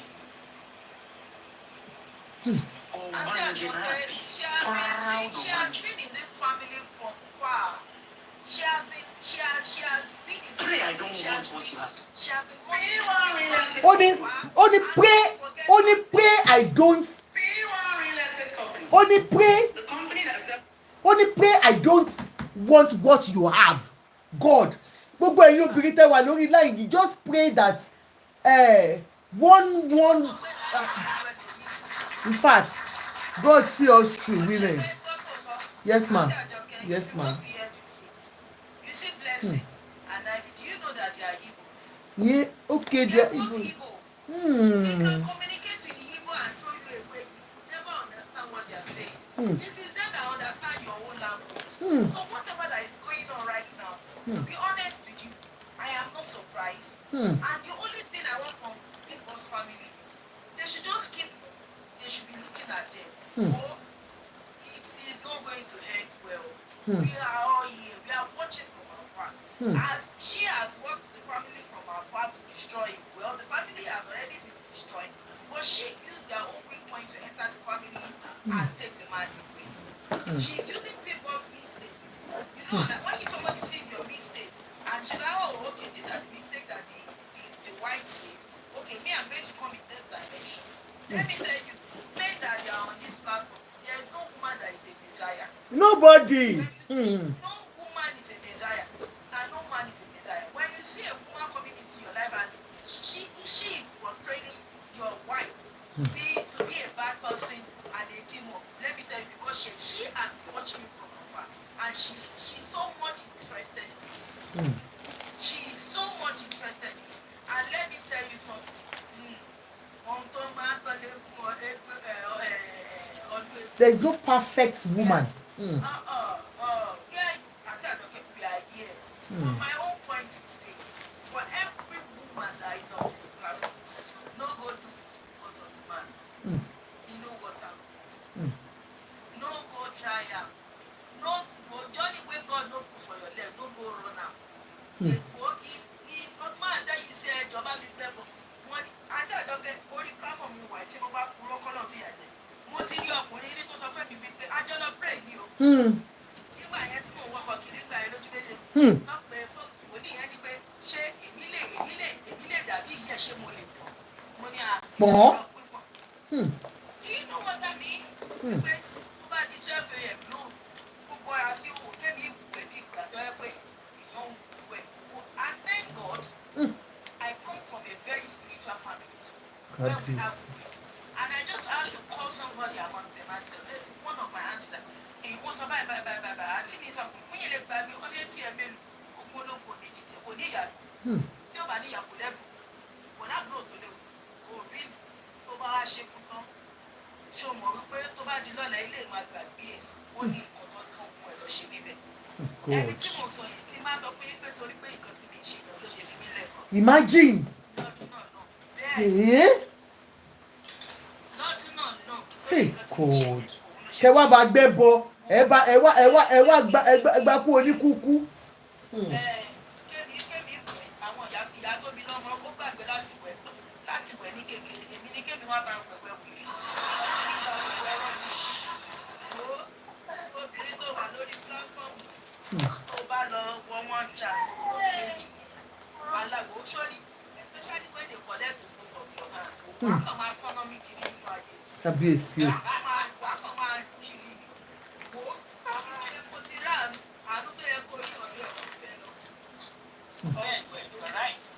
See, this life is full of spiritual. And the moment you realize that this thing is like this, my sister, don't kill yourself. I need this life. Hello? I need this life is full. My dear sister, this life is full of spiritual. I said, you know what I mean? It's because in our country, Nigeria, Nigeria, she don't want you to be doing it, be right. Mommy, you know you like everything I was saying, one sharing something I have seen some people. Ayọ̀bá, ẹ jẹ́ kó sọ̀rọ̀ tán, Ayọ̀bá, one by one. Ṣé Ayọ̀bá fẹ́ sọ̀rọ̀ ni? Ẹjọ́ máa jẹ́ kí n kò tẹ̀ ẹ́. Ẹ jẹ́ kó máa sọ̀rọ̀ wọn lọ. Ẹ máa sọ̀rọ̀ yín lọ. Ṣẹ́rí, this ìlú èyìnbó tí mo wà yìí, I have seen some things that I know in myself. I might not know, but I will tell you that these things are not known. I don't need to open my mouth. I have seen things. Mi ò yẹ kéré tó yìí, mo ti rí àwọn nǹkan tó yẹ pé ó jọjọ orí mi. Kábíyèsí o. Tí mo dẹ̀ mọ̀ wípé kíní yìí. Power tap o. Wọ́n máa yẹ yìí. Ó wá true kankan. And this is my final submission. 20 pounds. Any woman that is on this platform, any woman that is on this platform, 20 pounds.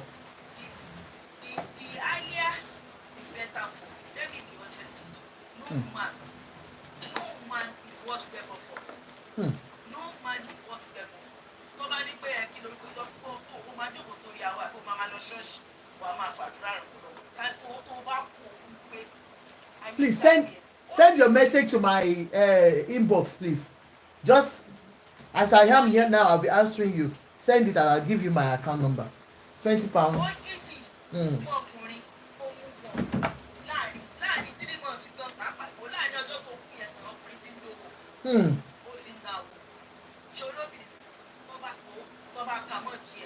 I have one of his late. When the wife is saying, Ilé opó. the moment she stepped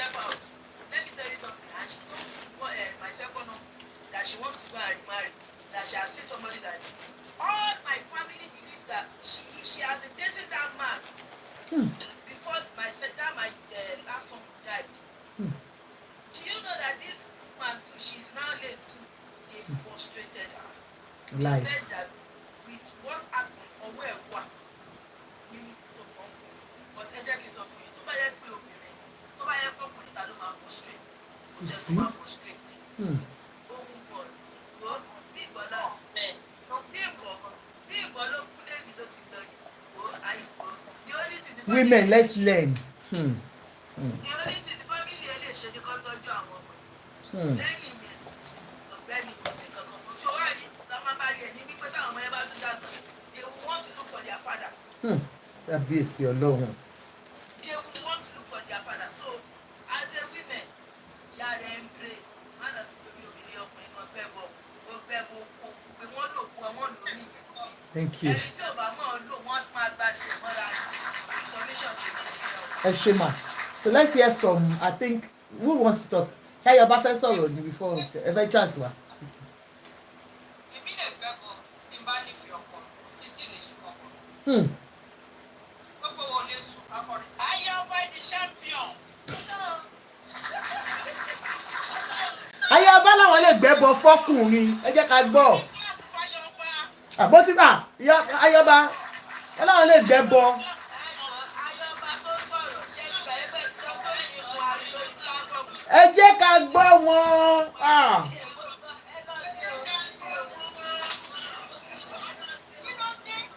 Ọkùnrin tó jẹ́ ìyá kan ló bí àwọn ọkùnrin tó èèyàn kan bímọ nínú ó bá yọ̀ǹda fáwọn obìnrin pé tó ẹ gbà ẹ lọ mọ fẹ́ ẹjọ́ máa ṣàdé lórí ẹjẹ́ kí wọ́n nínú ọmọ yẹn tí yẹ ẹ̀tọ́ kù lágbo náà bá tọ́tọ́ kò léwọ̀ náà bá fẹ́ lọ fọkùnrin kò léwọ̀ Okay. èmi lè fẹ́ lọ fọkùnrin. Okay. Àwọn ọkùnrin rúùtù lọ́wọ́ ọkùnrin Ayọ̀bá. Wà ní kò jẹ́ àgbọ̀ ọ̀kan tó wọ́n ṣáà ní reason tó fún ẹ jẹ́ ká gbọ́ ẹ̀yin tèmi ẹjọ́ ẹ jẹ́ àgbọ̀. Ẹ lè gbẹ́bọ̀ fún wọn kí ló dé ṣé wọ́n múnú yín dùn ni. Ọkùnrin wọ́n dùn náà. Kí ló dé? Ẹ jẹ́ ká pítì àwọn ọkùnrin náà èmi lè gbẹ́bọ̀ fún wọn. Okay. Má gbẹ́bọ̀ fún ọkùnrin kò sí tó máa tẹ̀lé ẹ̀wà kó lọ tó bá fẹ́ lò náà. Kó lògo yín.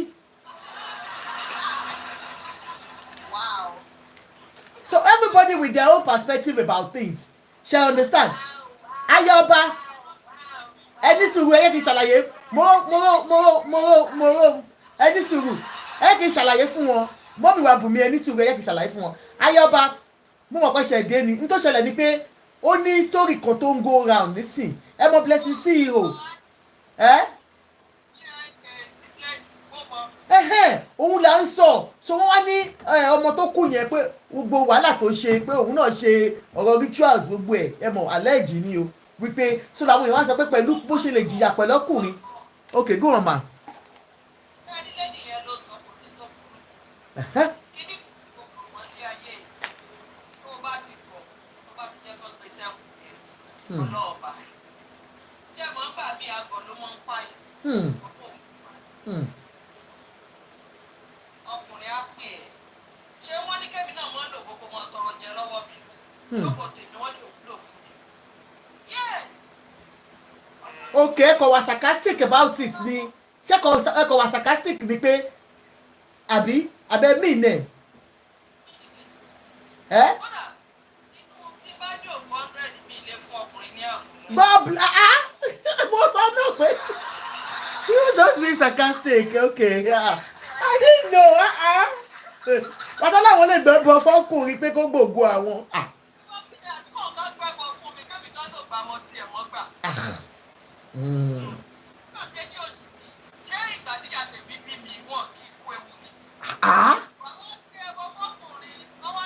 Why kì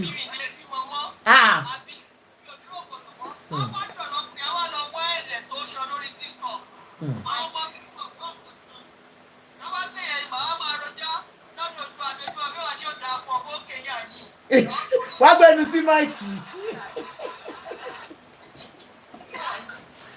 nígbà yìí ẹ tẹ́rùn aṣọ ṣe ẹ tẹ́rùn aṣọ ṣe ẹ tẹ́rùn aṣọ ṣe ẹ gbẹnu sí máìkì. Àwọn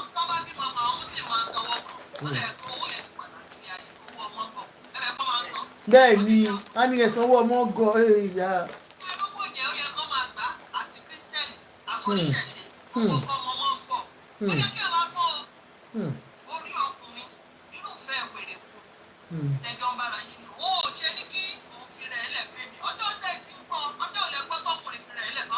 Ah.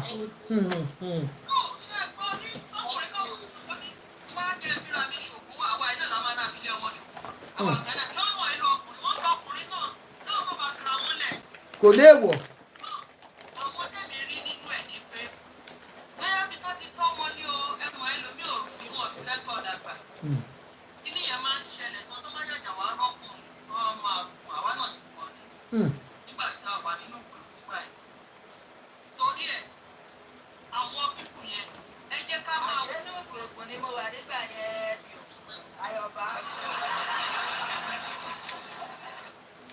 Charlotte, please send the message to me now on Messenger, please. Otoku.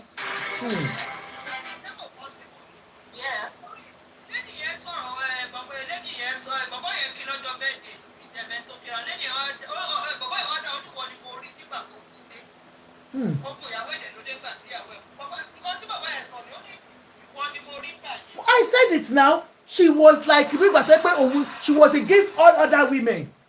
Ní gbogbo Nàìjíríà.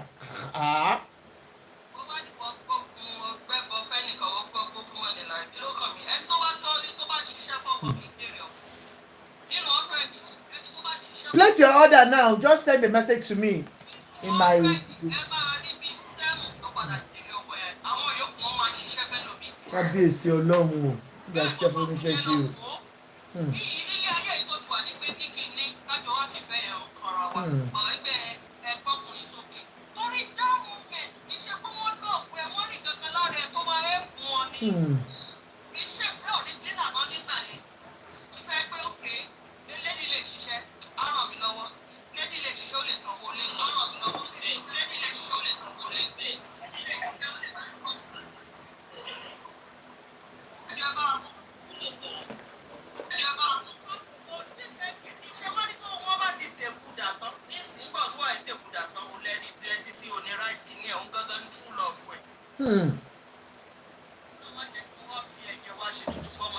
Àmín Jésù.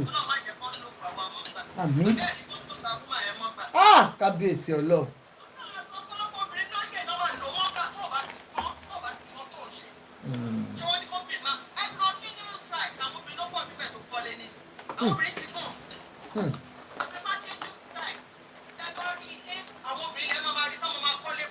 Bẹ́ẹ̀ ni o.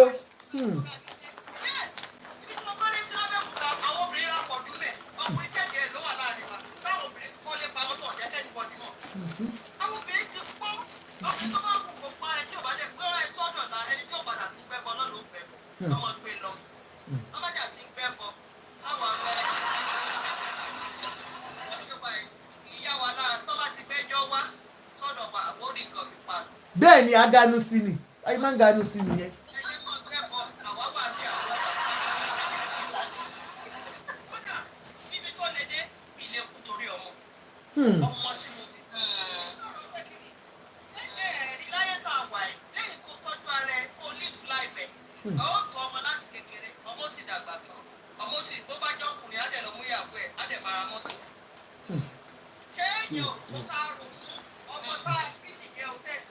Belentase.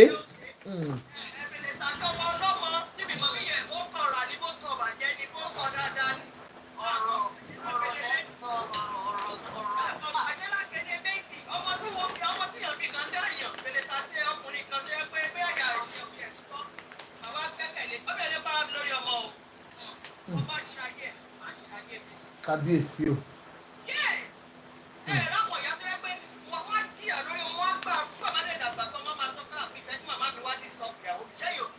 À ń rí o dáadáa.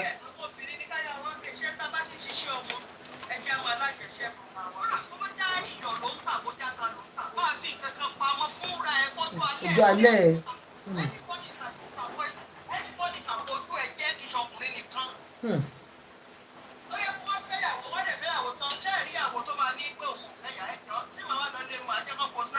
mi jẹ láti ibi tí mo ti ń bá bọ̀. Àwọn adìkáyàrá wá pè kì í ṣe ọkọ nìkan àtàwọn ọmọ ọkùnrin ọmọ tí yóò ṣì lójú alẹ́ tó má di pé ọmọ àti ẹbí ẹ̀gbọ́n àtàbúrò ọ̀dà ìyàn. Kò sẹ́ni tí ò ní àbọ̀ wọn kí ló kúkú kó jọmọ ọmọ tó là. Thank you.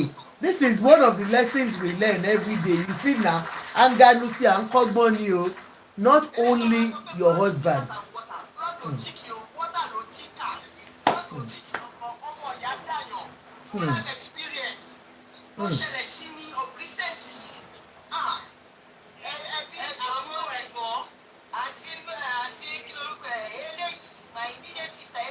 Àǹtí mo ń kọ́lá ẹjọ́ kẹ́yìn tó sọ̀rọ̀ ẹ jẹ́ ká sáré gbọ́ from another person. Ó dà pé wàyí kò fẹ́ wọ́n fẹ́ share experience kan. Oh yeah, please share it with us one by one so that I may. Blood is not thicker. Blood is thicker than water. You don't need. Every other person ẹ jẹ́ bá mi mute ká gbọ́ from àǹtí wàyí kò. Oh yeah, share your experience with us.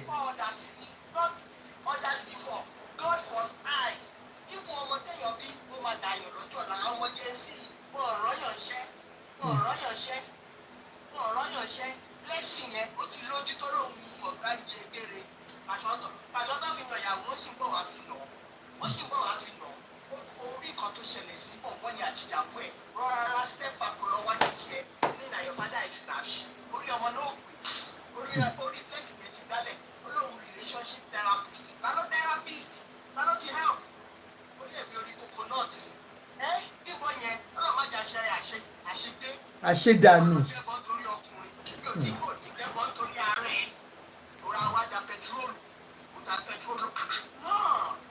Life is worth living. Yes, àwọn ọmọ ti jọ jìyà ni. Lórí mo follow story yẹn lórí. Ó sad.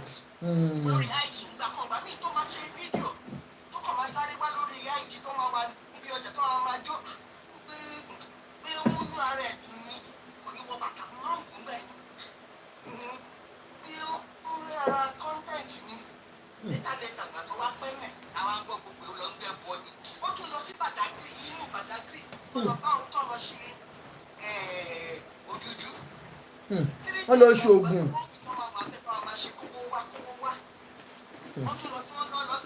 Self-acclaimed. Wọ́n lọ gbá ọ̀rẹ́ wọn bẹ̀ bó ṣe bẹ̀rẹ̀ sí di èrò tó ń ta mọ́tò nìyẹn. Mi ò blame àwọn family tí ìgbà tó jẹ́ kí IVD kó rá àwọn ọmọ.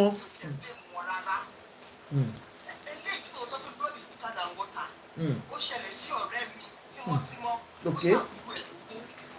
Wọ́n dìbò wà lábúrọ̀dù àbúrò ẹ̀ kí sí pípú jọ ṣàánú mi kí nìkan ààrẹ sísá òun ó dẹ̀jà lówó ní foreign currency ló yá.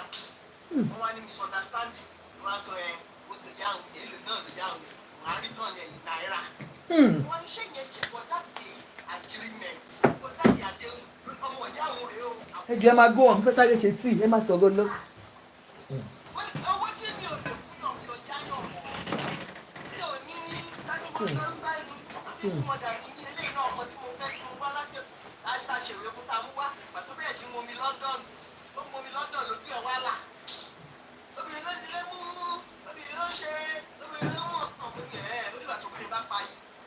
Mi ò kọ́kọ́ wo for your own life for my own ni.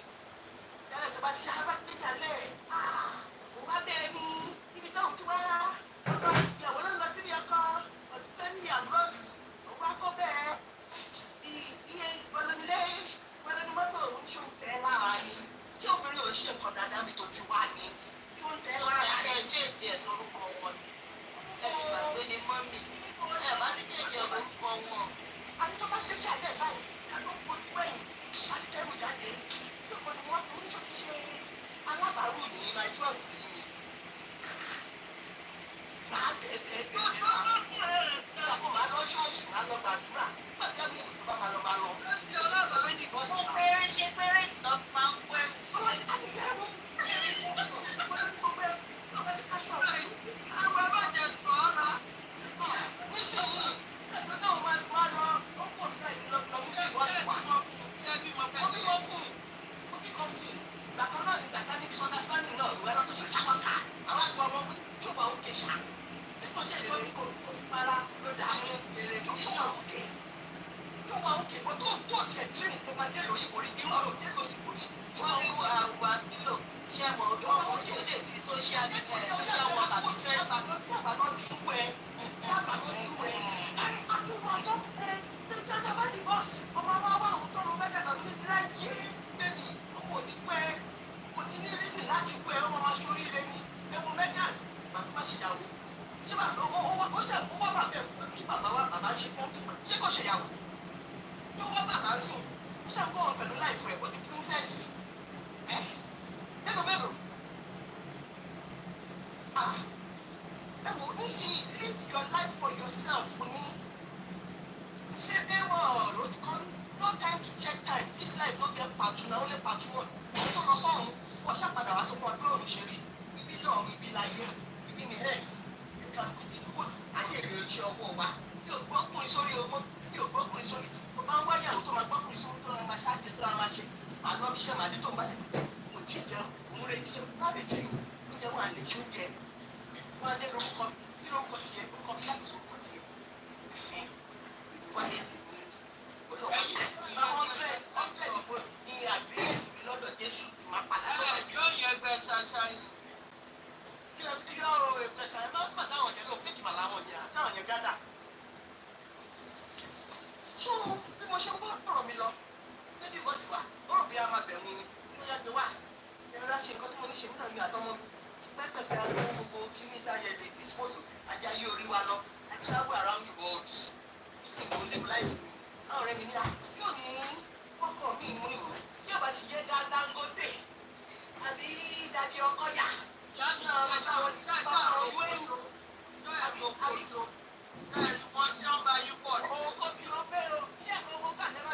àǹfààní mẹ́rin ló ṣe fún mi àǹfààní mẹ́rin ló kó máa ṣe fún mi tí mo jẹ tí èjì ló gbóná ẹ wọ owó money for hand back for ground láyé ìsìn àǹtí mi wọ́n ti yọ àǹfààní wọlé fún wa oko Dangote ó jẹ́ oko ọ̀tẹ́dọ́là oko Davido Tí òbí fún yín ní wàhálà ni àwọn kúrò oúnjẹ ìtìgbà ìwọ ni single mothers club kí ló ń ṣẹlẹ̀ tó ní single mothers club what happened.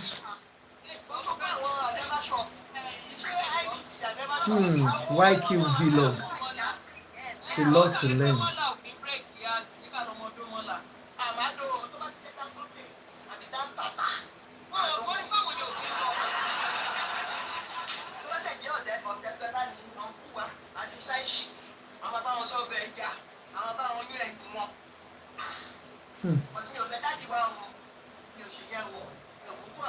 So Auntie Mokola wanted to share her experience too. Yeah. My dear sister, anything we tell you, anything we tell you. Mommy will be fight, please. Emma be after her. After 2012, 2020, your mom become my judge assistant. Shall go come and my judge assistant? You know where? She's a fucking millionaire. Our mother, at that time, so she had to say that some people will not like me now. If you stop them with losses. So my immediate brother, she had to take that responsibility. Pay my losses. She ma grew up for me. They were doing one of my law school. She ever got one of my law school already get where anything to delay. Lady, for what you want.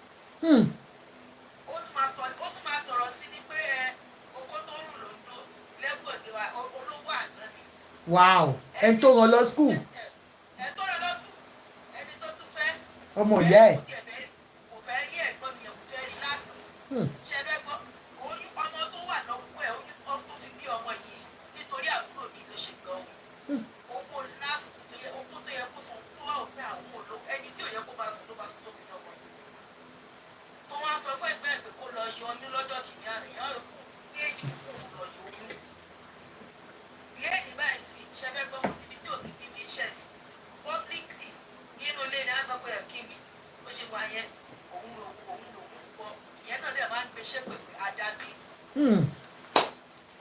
Tóun ò bá tọ́jú ẹ.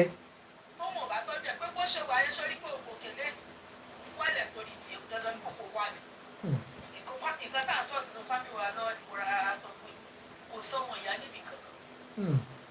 Blood kò ṣí kankan tí kádà wọ́tà. Mo dẹ̀ rántí gbà mo máa ń sọ. Ọmọ ìyá kan ọmọ ìyá ni. Mo máa ń sọ nígbà yẹn máa bẹ èmi oṣooṣù ẹni ò lọ fẹ́ jẹ ni. Ọkùnrin kan láàrin wa, ọkùnrin kan láàrin wa. Ọkùnrin mọ́ mi ní pé kókó rán pé òun ó máa sọjọ́ pẹ̀lú. Power tap for me, please. Give power tap, please, please, please.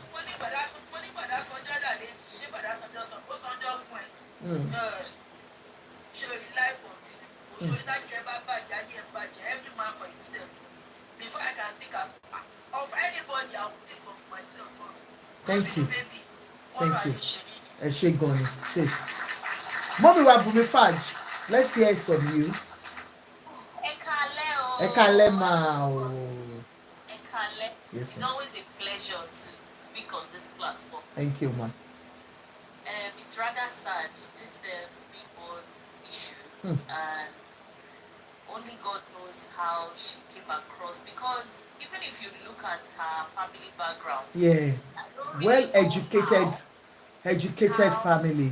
how she managed to.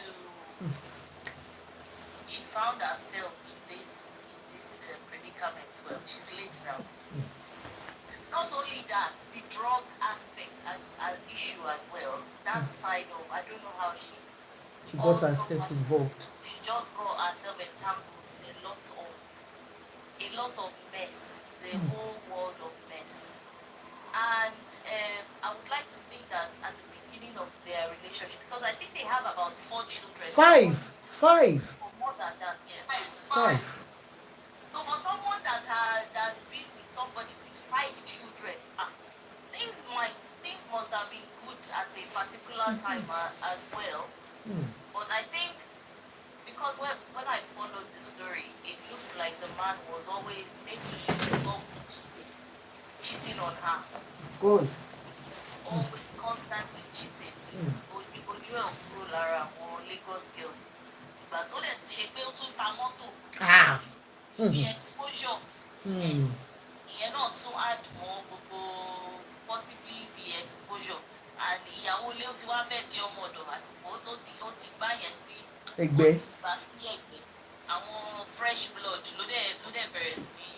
But it's just one thing I would want to say of all of this is we really need to look into self-love. It's a big thing, and I think a lot Women. of women forget themselves. We tend to forget ourselves, and that's because Focus more on the man. yes, and because if self-love was really in Bimbo's life, there were certain things that she would not have ever ventured to have done. And I don't know also, maybe the drug also induced or contributed to some of these things as well as part of the issue.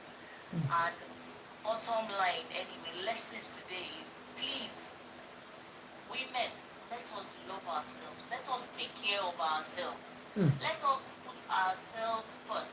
There was a lady here that spoke earlier on about even our children. That I think it was Ayaba. That is a huge lesson. Facts. We need to take time out for ourselves, mentally, physically, financially, any which way, because ayé àtijọ́ làwọn obìnrin máa ń ṣe wọ́n ṣe pé because of my mother he suffer ó ti pọ̀ jù. We need to start looking after ourselves. It's high time, because all these people we suffer and sacrifice for, at the end of the day, what it's never worth it. Never worth it. But when we look after ourselves, even there's a saying that when you fill yourself up, then you're able to actually give unto others as well. We need to fill our Ourselves up. We need to fill our cup. You have your own life jacket first. Look after you first. We do need to look after ourselves, and that's my lesson for the show. Thank you Thank you very much. Thank you so much, ma'am. Thank you. App star, AB star. AB star, are you there? Ali. What happened, Ali? Abi star, App star, Ali, or whoever wants to talk, you can take it up. I don't think they are here. a ní ẹnìkan lórí TikTok Mm. gbogbo wa mọ̀ Mm. ó ṣe wá fúnyàwó ẹ̀ ni wọ́n. Ó ṣe kí ni? Àgbọ̀. mo ní ẹni tí gbogbo wa mọ̀ ni nìkan fẹ́ dárúkọ Mm. ó ṣe wẹ́ẹ̀dì láìpẹ́ ó wá fúnyàwó ẹ̀ ni wọ́n. mo wá lọ péjì mo lọ wo ohun tó fún ìyá ẹ̀ jẹ́ mẹ́pẹ́ mi ẹni gbogbo àwọn tá a bá ní ọmọkùnrin lọ́wọ́ ẹjọ́ torí ọdún iṣẹ́ wà fún ọ láti ṣe o ẹ má jà Kábíyèsí fún o. lọ o. Mm. Ọdún tó ti ra kíní fún yẹ ẹ fún ìyàwó náà ìnáwó kíní ó dà ṣùgbọ́n tó bá dojú alẹ́ irú ìpòwò la fẹ́ wà ìpòwò la fẹ́ bára wa àwọn ọmọ yìí especially àwa tá a bímọ sínú òyìnbó ṣé mo wà ó alọ́jọ́ kan mo bèrè lọ́wọ́ ọmọ mi kan mo ní tí bá dàgbà kí ló máa ṣe báwo ni wàá ṣe tọ́jú mi ní nǹkan ló máa tọ́jú yìí àwọn Amẹ́ríkà lè tọ́jú yìí torí àyà wọn lè ṣiṣẹ́ fún wọn dẹ̀ yọ owó social security yìí. Can you imagine? Ṣé kí mo ṣe gbọ́rọ̀ yẹn ọjọ́ ẹ̀ ni mo Mm. ọjọ́ ẹ̀ mo ti dùn pé wàá gbé mi lọ òòrùn tó ti máa ń yànyàn lẹ́nu wọ́n á ṣán wọn lẹ́nu wọ́n á máa ṣán mi lẹ́nu lọ́jọ́ alẹ́ kí má rọ ọmọ kan tí màá pè é ìpè lágbájá tí n bá wà nílé ọ̀dọ̀ yín ṣé mọ̀ pé wọ́n á gbé tó máa lọ fi ṣe ó níta ní kó tọ́jú yín wọ́n máa gbé lọ òòrùn àwọn Amẹ́ríkà rẹ̀ ti ṣiṣẹ́ fún àwọn náà máa tọ́jú yín ẹ wò ọjọ́ ẹ̀ ṣé mo pa ní ọ̀dọ́ kù wọ́n ti Nàìjíríà wọn náà Nàìjíríà wọn ti jáde bẹ́ẹ̀ torí Mm. ìfẹ́ ìjọba lẹ́nu ìkóra ni gbogbo wa a gbọ́dọ̀ ṣiṣẹ́ lé lórí àwọn ọmọ ọ̀sìn wọn ọ̀rọ̀ ọ̀yà tó bá ti ń pa 10 naira nínú 10 naira yẹn fi 1 naira pamọ́ fún ọjọ́ alẹ́ ìwọ gangan síbẹ̀ ráyè àwọn ṣe dìdàkudà bí yóò ráyè Mm. ẹ̀ màá wá ṣiṣẹ́ látàárọ̀ ọjọ́ mi tí wọ́n ti ń kó wọn kiri awádà lẹ́kọ̀ọ́ ìyàwó máa ń nù Mr. Paul, you want to toast her? ọmọ ní ẹlẹ́yẹ ni màmá ní o tó máa wá náà ṣe Mm. ẹ wo ẹ jẹ́ ká ronú sọ̀rọ̀ ara wa àwọn obìnrin kì í ṣọkùnrin ọkọ ló fi ìyà jẹ wá ọmọ gan ń ṣò wá nígbà mi Mm. ẹ̀rẹ́ ló ti ká máa wọ́ mẹ́ lókèrè tí ò ní lè súnmọ́ bí tọ́ mẹ́ wà ìkú ṣe pé kò ìwọ ẹ̀ ò já Mm. ṣùgbọ́n ṣé èèyàn mọ́ bí tọ́ mẹ́ ti fẹ́ lọ tó mọ́ bí tó ti fẹ́ níyà ẹlòmíì alẹ́ ọmọ lọ di ìyàn ń bò mí ajẹ́lé tó ṣe kí ṣùgbọ́n ṣé èèyàn mọ́ ilé tó ti fẹ́ yí ṣe nígbà tí fẹ́ bá ti bò wọ́n lójú ẹgbọ́n gbogbo àwọn obìnrin Ọlọ́run wà lọ́wọ́ ẹjá mọ́ tá à ń ṣe ẹjá mọ́ tá a fẹ́ ọjọ́ alẹ́ wa ẹ jẹ́ kí owó ọmọ jẹ́ àfikún fún wa ni bẹ́ẹ̀ náà dèjì ló yẹ kó jẹ́ owó ọkọ náà kó jẹ́ àfikún.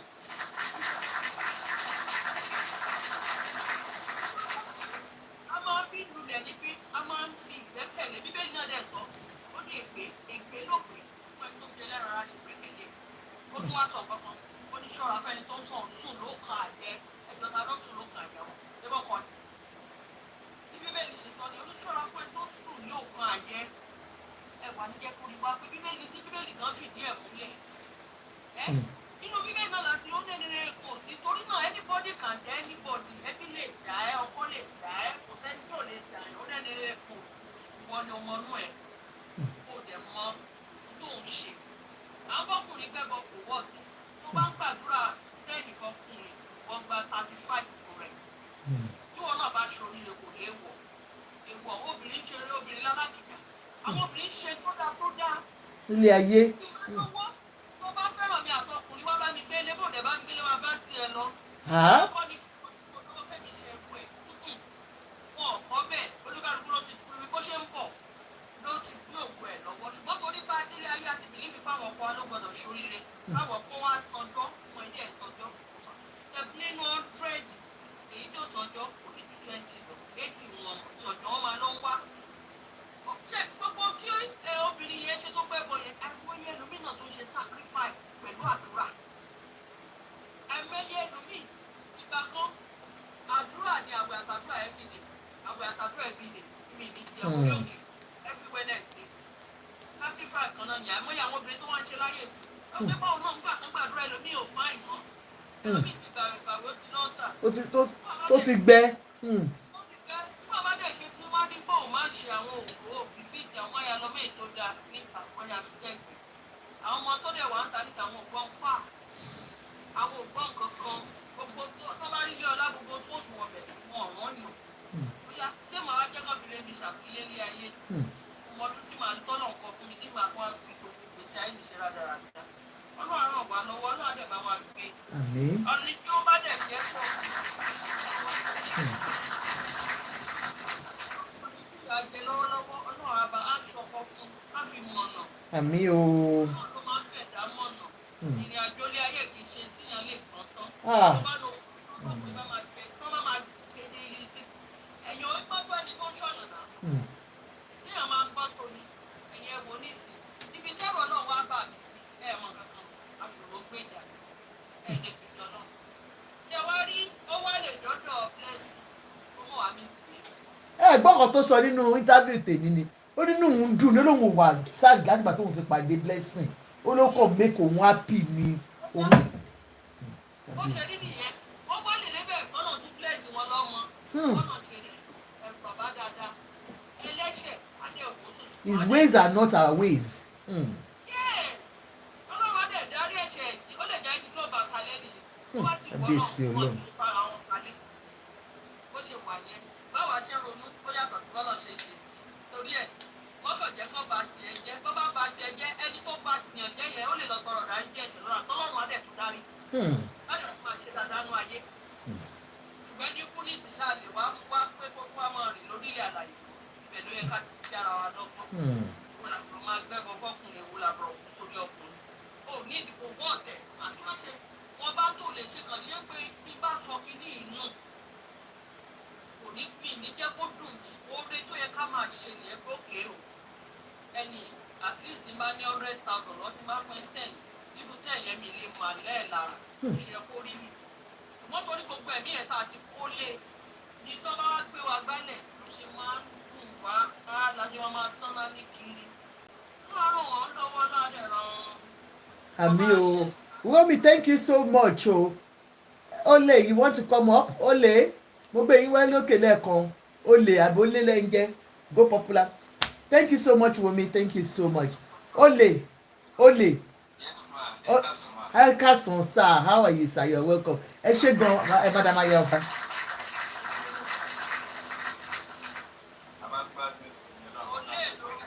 Okay, wọ́n ń ṣọlẹ̀ ẹ má bínú.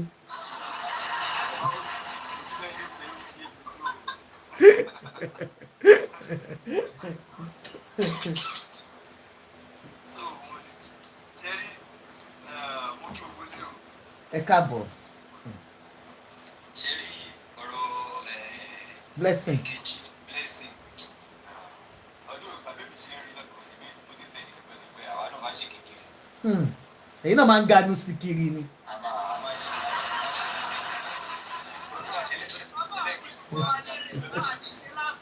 Àmì àwọn náà wà fún wa lérè inú ẹ̀.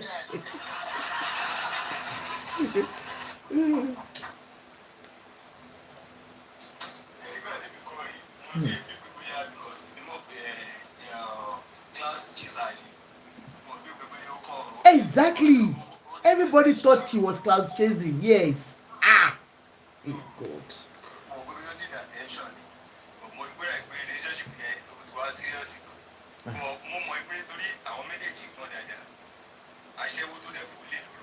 Huh?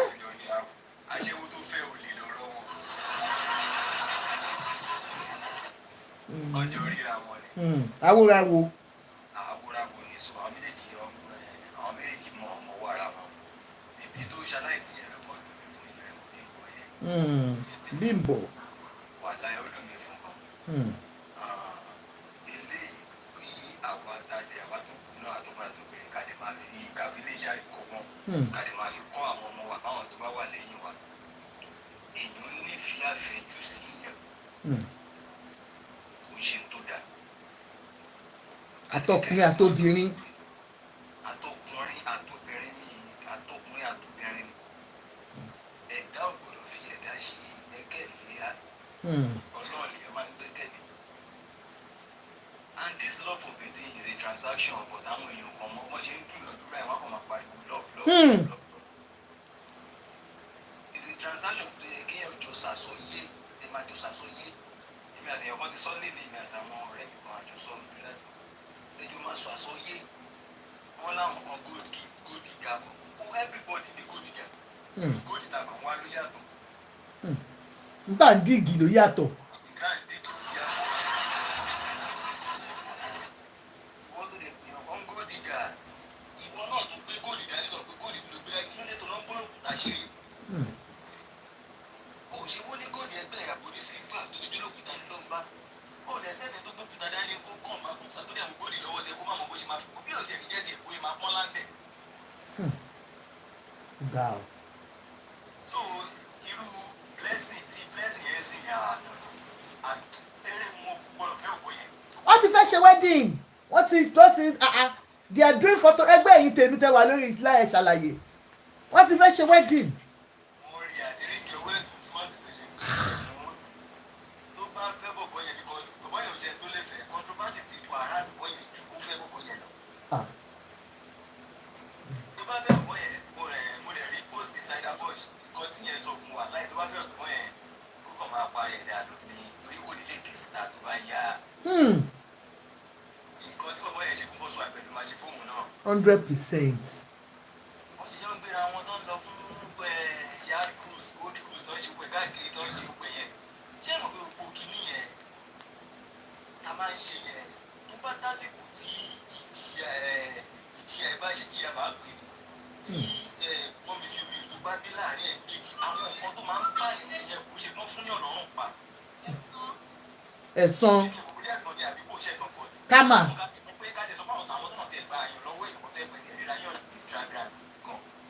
èèyàn tó ti jọ rí ẹjọ́ ṣe pẹ̀lẹ́ tí ó ṣe báṣọ ẹni mo ló fẹ́ sọ mọ́ padà pé kí ni yóò lọ bẹ́ẹ̀ mọ́ ìpósìtì ẹjọ́ pósìtì mọ́ ìṣẹ̀lẹ̀ bí adé máa ń fọ́lọ́ ara yìí gbogbo àwọn tó ti fi lálódì àwọn àmàbí ẹ̀ ṣe yẹn.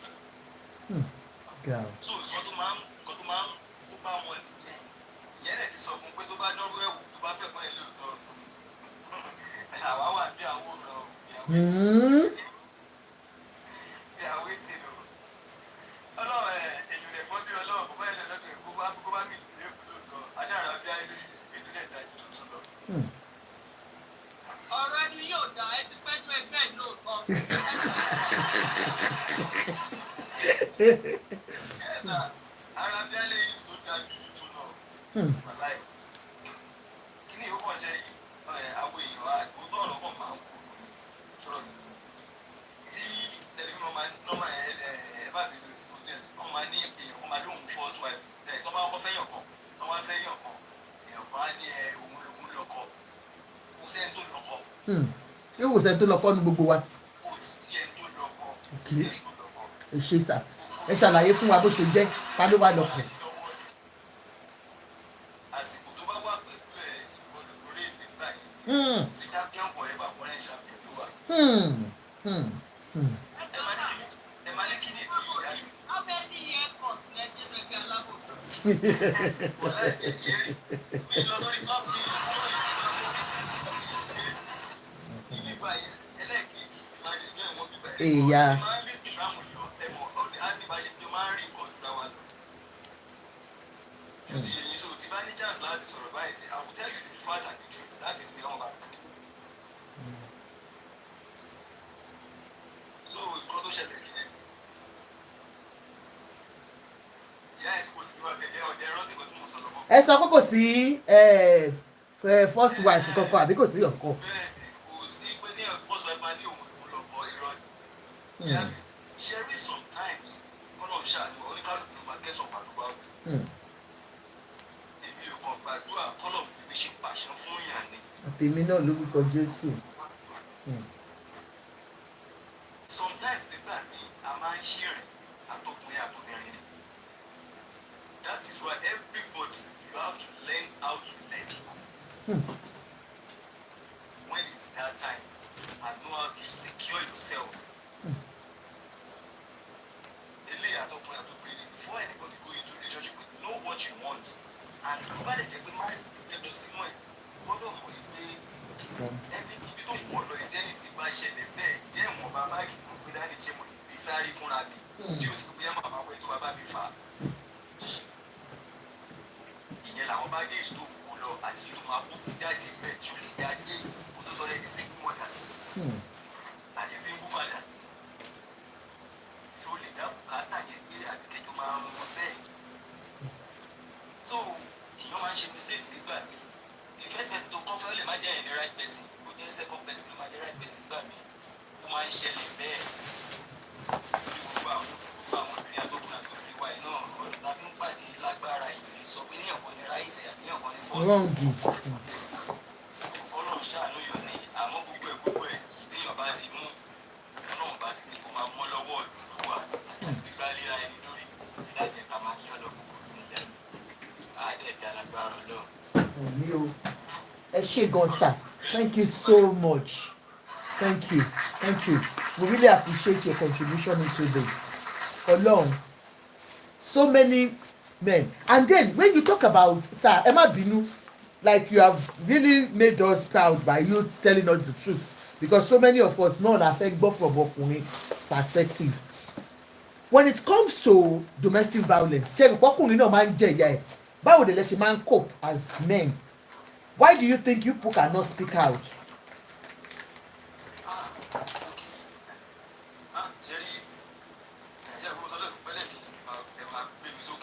Yes.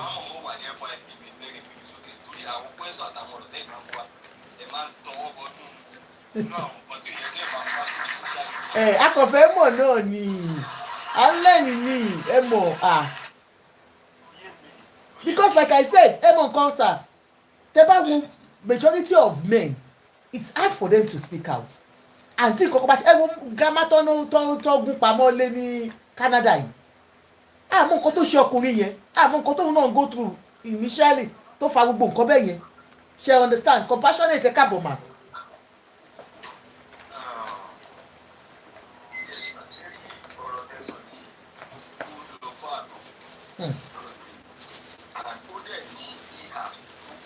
Play.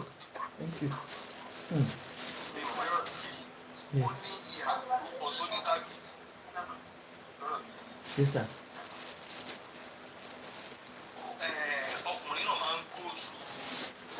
DV.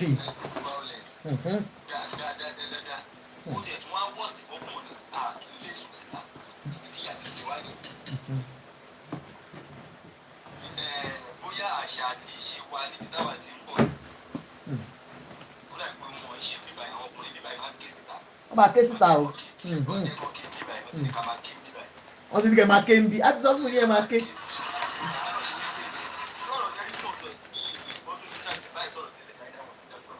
Tẹ́lẹ̀tẹ́lẹ̀.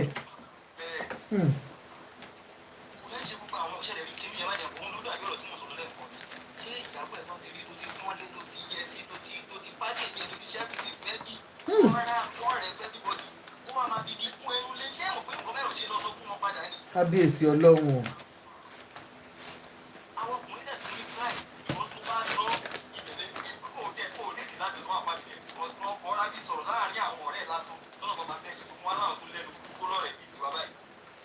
Tọ́lẹ́nu pọ́pọ́pọ́.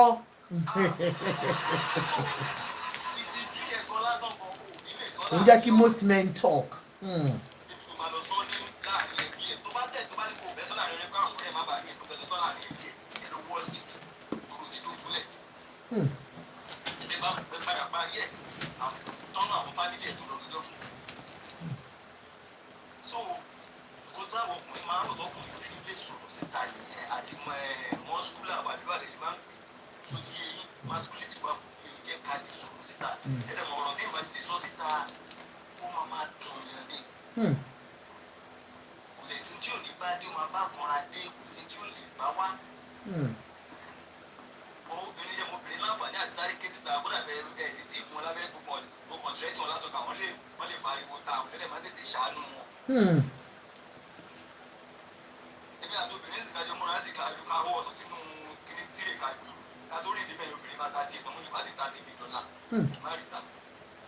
Ẹ bá wa power tap, thank you jàre ayaba, ẹ bí kọ́ bá wa power tap.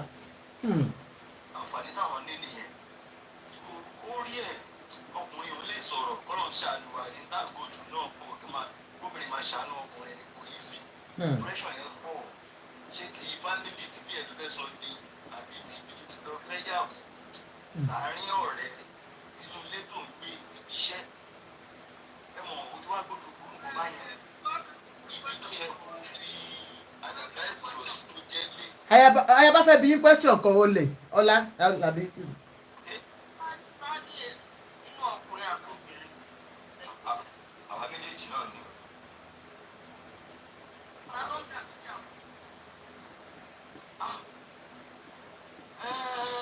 ṣe rí ẹni tó ń dàgbéyàwó jù ní ẹ̀rù pé mo sọ èmi ò fẹ́ ó máa ń fi síbi ìtọ́jú ẹ wà factual o, ẹ má parọ́ o, níbo ló ti ń dàrú jù ló ti ń kọ̀ sẹ̀. ṣe rí ọkùnrin ní inú ìgbéyàwó tí iṣu bá ti ń wà nílẹ̀ ṣọ́rọ̀ mi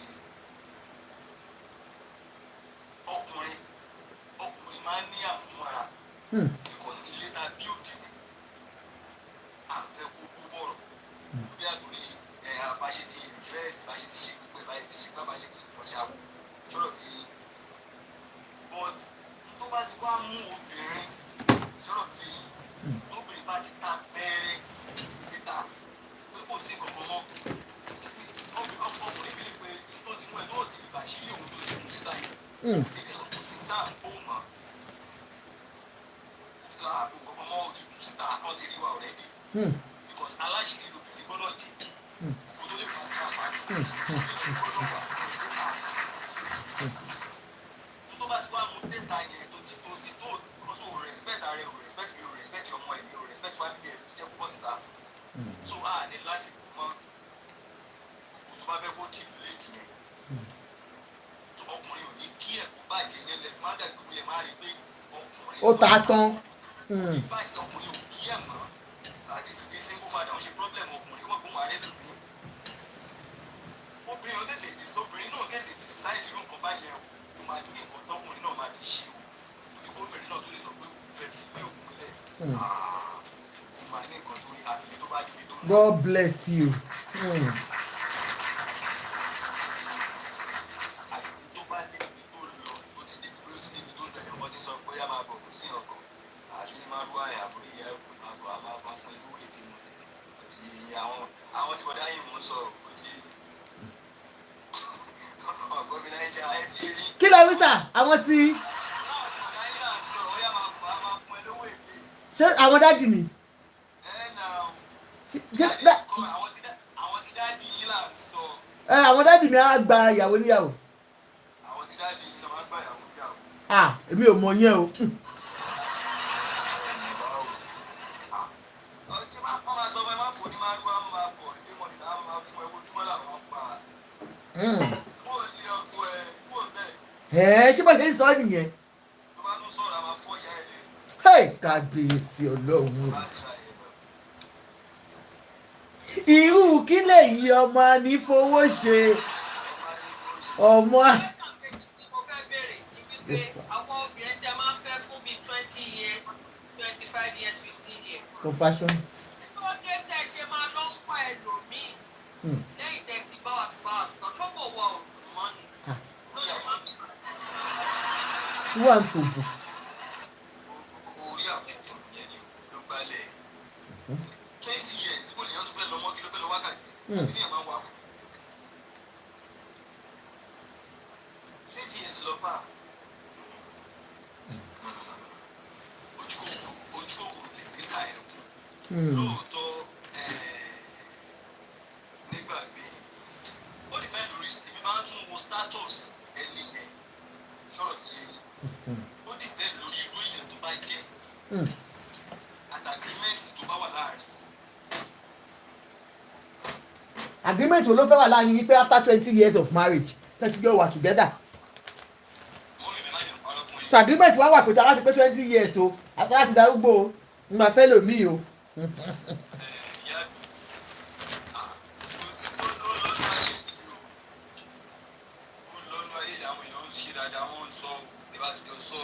Oh, yeah, that's not factual. It's not possible. tí o bá fẹ́ ìṣòro tó fẹ́ problem fún ìgbésí ayé àwọn àdéhùn kan wà tí yóò gbọ́dọ̀ sọ fún ẹgbẹ́ ṣe nígbà tí bá ń pọ̀ tì lọ́wọ́. náà sọ yìí kó ṣe kan tí èèyàn máa jọ jókòó sọ pé ọmọdé ẹ̀ tó bá ti di bẹ́ẹ̀ máa fẹ́ yàwó díẹ̀ o bàbá sóbìrì tó máa gbọ́ ẹ̀ tó máa dúró máa yàgà. ọ̀nà àwọn ọ̀rọ̀ kan wà lọ́dẹ yóò fi jẹ́ ìdíkọ̀ lẹ́jọ́ wáyé. ibi onílé rẹ̀ ti máa mọ̀ tọrọ àwọn pẹ́sàn kan wà ní máa bèrè lọ́wọ́ èèyàn ìwọ ọkùnrin tó bá ti rọra bá ti lọ dáàbò ẹ̀ bó ṣe máa rí nìyẹn máa bó ṣe wà láti tẹ̀lé bó ṣe bẹ́ẹ̀ ló máa rí títí láéláé. Àmín. Because we have said àwọn ọ̀dẹ̀ rí ní tó bá sọ ọ́nà máa dúró lé lórí ìwé máa gbọ́ tí wọ́n ti lọ bẹ̀rẹ̀ they believe what you say náà ọmọ náà ọmọ ọmọ tó bá sọ náà so you have to be careful of what you say and the promise you are making when thing is going well between you guys.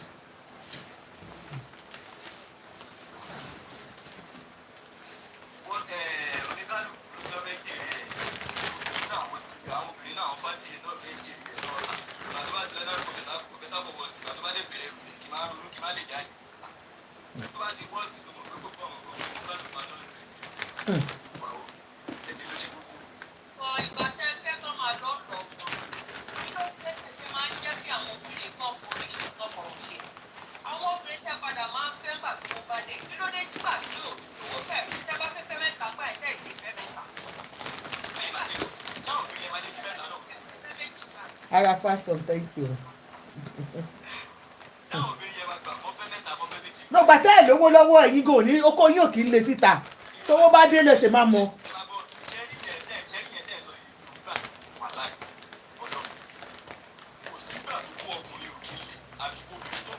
Ẹ oko ń le bọ̀ tí ẹ kì í ẹ sọ pé ẹ fẹ́ yàwó kejì gbà yẹn.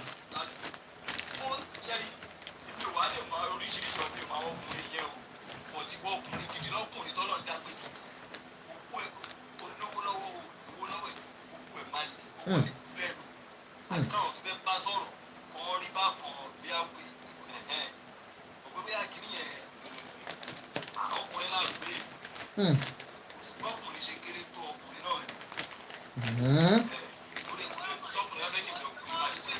ọkùnrin ìka máa ń wù yóò máa ń wù àwọn obìnrin náà káwa náà ṣe tà. yes ma ṣe tẹ́lẹ̀ rárá kó wà. kí ló dé táwa ṣe wá máa ń para wọn tá a ṣe máa ń dáàbò ọ̀nà bẹ́ẹ̀ rò bí obìnrin tó wà ní ìgbéyàwó rọ̀ ọkùnrin tó. Ṣé àwọn báwọn ọmọ tó máa ń gbòòrò láwọn bí abẹ́fẹ́ tàwọn ìgbà lẹ́yìn báwọn àwọn tílétílé náà jẹ ni wọn níṣòro. Òótọ́ ni o ó láwọn married men nǹkan tẹ́ pé married women ló ń dókìlì o. Even àwọn single guy ló jẹ́ married women. Ní speciality wọn. wọ́n pọ̀ lẹ́kọ̀ọ́ especially ní Lẹ́kì yẹn. Lẹ́kì lòun lòun. Ta ló sọ̀rọ̀ lẹ́ẹ̀kan yẹn? Kò síbi tí ó sì ibi téèyàn bá rìn sí. Ibo married man àti married woman wọ́n ṣe bẹ́ńṣì àti single girl àti married man wọ́n ṣe bẹ́ńṣì. Nígbà àwọn ọkùnrin náà ló sọ àwọn obìnrin dìranù báyìí. Bí àtá ni ó pẹ́ tẹ́lẹ̀tẹ́lẹ̀ you know dá pé marriage respect wà púpọ̀ fún marriage ti dìranù ń sìn.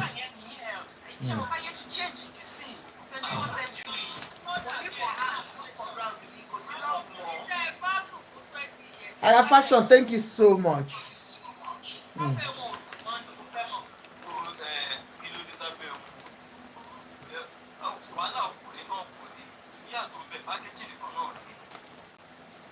Pákéjì nìkan la jẹ sí ọkọ bẹ́ẹ̀.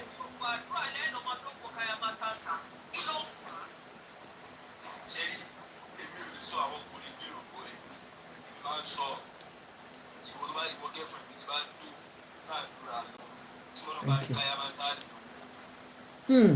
Kóun náà lò ó. Tí ò dáa.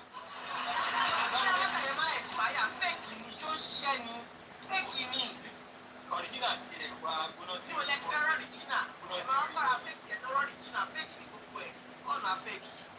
tó ìwọ ìyàwó lé mi gbogbo máa ń lo káyà máa ń dá fún mi nínú ìwọ lè lọ lò wọ́n wáyé owó tí mo pa náà ṣe lè kó sí wàhálà máa ń dùn náà.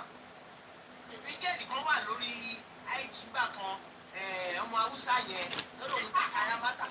Tó ya wèrè gbẹ̀yìn ẹ wá ògo Jésù, thank you so much. Fake ni Choose wisely, love is beautiful thing.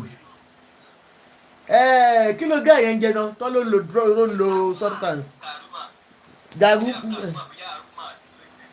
Gàrúmà àbí gàrú náà ni.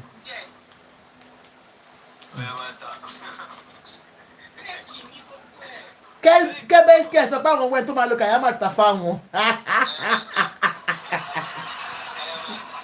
Compassion ẹ̀ sọ̀rọ̀ ní kí ló ṣẹlẹ̀ compassion jẹ́ agbọ́ ti yín nà. Ẹ ganu sí. Jaruma. Ó dàbí mi mo lọ. Ẹ kálẹ̀ mà. Thank you so much gifters. Love you, thank you.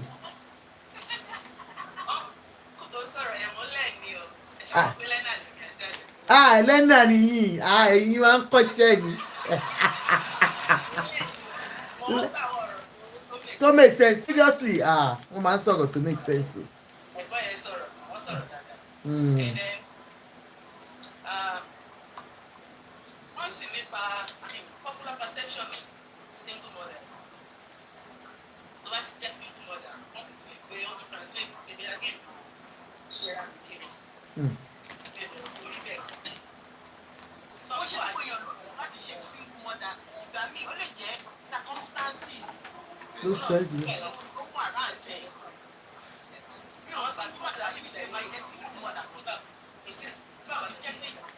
Gbọ́n kan tẹ́ ẹ sọ. Àwọn ẹlòmíì fẹ́ jẹ́ rómù lẹ̀ fáwọn bàbá àtìyá ló yẹ kó jẹ́ rómù lẹ̀ ìgbà tí ọ̀bá dẹ̀ ti sí bàbá obìnrin mi fẹ́ jẹ́ rómù lẹ̀ fáwọn òṣogbo lè pé wọ́n ṣe ìrànlẹ́ obìnrin mi ò ní ṣe àǹtí kan sọ̀rọ̀ lẹ́nu wọ́n sọ̀rọ̀ nípa àwọn ọmọkùnrin pé ọmọkùnrin ò ní ra mọ́tò kò ra mọ́tò fún ìyàwó ló ra mọ́tò ìlú òyìnbó ni mo ti fẹ́ ta àwọn ọmọ mi ọkùnrin méjì ni mo ti mú ọtí ìbí ẹ̀rí àwọn ìbí ẹ̀rí èmi ò ní lo mọ́tò wá ló fẹ́ lọ gbé mọ́tò fún ìyàwó ẹ̀ orí bẹ́ẹ̀ ṣé ó depend lórí training. òun náà ni bàbá ṣe ń tọ̀ wọn làwọn máa bá wọn sọ̀rọ̀ a máa jẹ́ kó mọ̀ o máa tọ́jú ilé wàá tọ́jú fámìlì ẹ̀ tọ́lọ́ bá wá sọ ẹ́ dé ìrọ̀jọ́ iwájú tí ọmọ ọ̀tá pẹ̀ ní àkíní àwọn property tẹ tó bá dà bí sórúkọ ìyá ẹ̀ yes because nínú tá a wà yìí divorce wọ́n ti sọ pé divorce easiest thing tọ́kọ ẹ bá ti mú ẹ lójú báyìí torí kẹ má bàa jáwèé fún tó gba gbogbo property. Yeah. So ṣé àríkọ̀kọ̀ Amẹ́ríkà yẹn ẹ má bínú mà kọ̀kọ̀ Nàìjíríà Simon yẹn tó lọ fẹ́ àjẹrìkì. abẹ́ẹ̀rí less than how many kilo.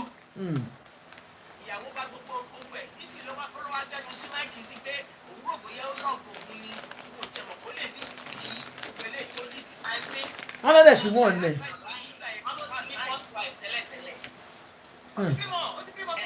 Wà lọ fẹ́ akátá Amẹ́ríkà tó yẹ kó fẹ́ àjẹrìkì.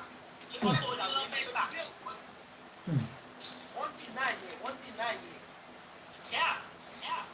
Yẹ́dẹ̀rù yí ọkùnrin ọmọbìnrin yẹ́dẹ̀rù bóyá love forever. Sí love lọ́tọ̀ hidden agenda. Bí sì ló wá gbẹ́nu sí máìkì, àwọn ti gbẹ́nu sí máìkì lórí IG. wow. Wọ́n sẹ́ni ẹ̀sìn tẹ bá friend ni. Ó ti gbẹ́nu sí máìkì láti last week. Ó kò believe ẹ̀ pé ojú òun ṣáná ni. Ó wò pọ̀ kó lè ṣe nǹkan báyìí fún òun pọ̀ tó it's what it is. Ó wò fẹ́ sọ̀rọ̀ ẹ̀ the bad way. Ó kò believe ẹ̀. Ó ní lọ́yà àgbàlagbà lẹ́ni bá sign pick up tiẹ̀. Ó lọ́yà àwọn tó pé it is bad kó òun má sign ẹ̀ tó bá tiẹ̀ má sign ẹ̀. Wọ́n lọ come to your own terms not on our own terms. Ó ló ṣàwọn lójú ni pé ó náà kò ní pé òun ṣọ́lẹ̀ báyìí òun fọ́ ìyàkàtà ni. Ó ti kúrò ní yankí kò sí yankí mọ́. wow má ṣe kó pẹ̀lẹ́ tiẹ̀. Ṣiṣẹ́ fún gbogbo ẹ̀ ló mọ ibi tó ń háìdì owó yẹn sí pé ó fi fẹ́ yẹn hàn òun dẹ̀ wá lanú sí. ó má ṣe o.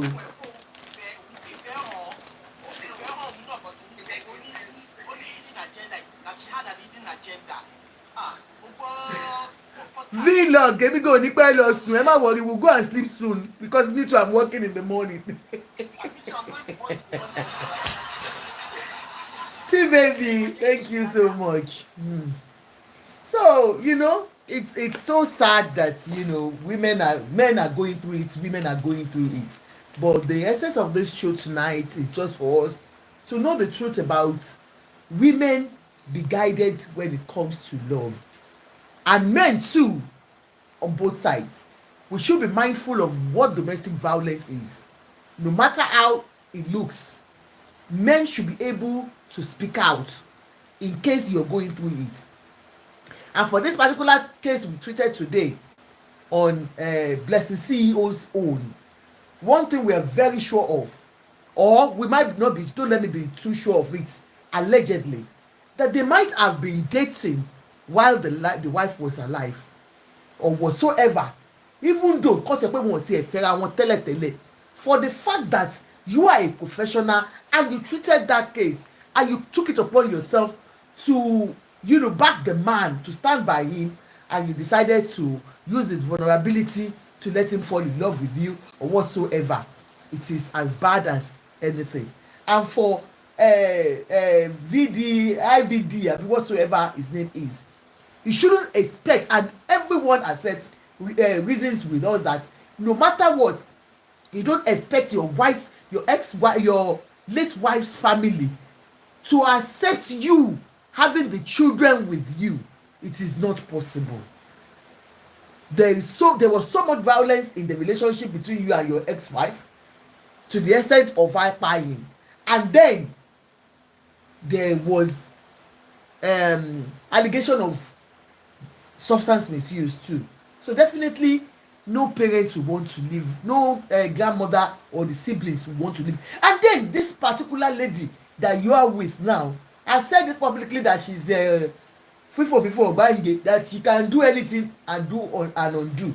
So definitely they will not leave the children with you. So by God's grace, they are going to show us the full interview tomorrow. I will be able to analyze more on it. And then lágbára Ọlọ́run máa tètè dé máa ṣiṣẹ́ from home ni, so from 6 by God's grace, 6 in the evening tomorrow, because we want to really treat it. And please, everyone, don't forget what I do. I sell glasses. We sell prescription glasses. They are all designers. Please call me. They are affordable. And sunglasses to protect your eyes, and party glasses. +44 74 81 3126 24 is the number. +44 74 81 3126 24 is the number. Please remember, I am not women fighting for women. No, I'm far from it. All I want is good relationship for everyone. Thank you so much, Mr. No, daddy mi ò sọ pé àwọn fẹ́ jẹ ọba, ẹ̀yin ayé lè gbé gbogbo ẹ̀wà. Mi ò like ìwà tẹ́ ẹ̀ ń fún Àyìndé. Àwọn tí Àyìndé ti pè mí, wọ́n ní ṣé Àyìndé sọ pé òun fẹ́ jẹ ọba ni, pé ká ṣọ́ ara wa o. My daddy, 3 come, he said couldn't talk tonight, hopefully some other time. Or tonight, you want to come up, you can come up and quickly talk, and then 6 p.m. tomorrow by God's grace. Okay, you know you can get Waliko, Didan, you're welcome, ma. Do you want to say something? Didan, it's not my business, you. Everybody, Daddy mi ò ní òun fẹ́ jẹ ọba. No, sincerely, on 9 days old, I need to really, speak on it for maybe tomorrow before we go deeply into what we are going to talk. Àwọn èèyàn tún ti gbé, okay, èèyàn mẹ́rin lè fẹ́ gbé Fáyìndé tí ẹ fẹ́ náà, ẹ ṣàánú mi. Nígbà kan lẹ gbé kíní kan ẹ̀pẹ́. Wọ́n gbé kíní kan ẹ̀pẹ́, òun lẹ fi réènì ní last week. That wà, leave Àyìndé alone o. Irú kí lèyí ọmọ àní fowó ṣe, ọmọ àní.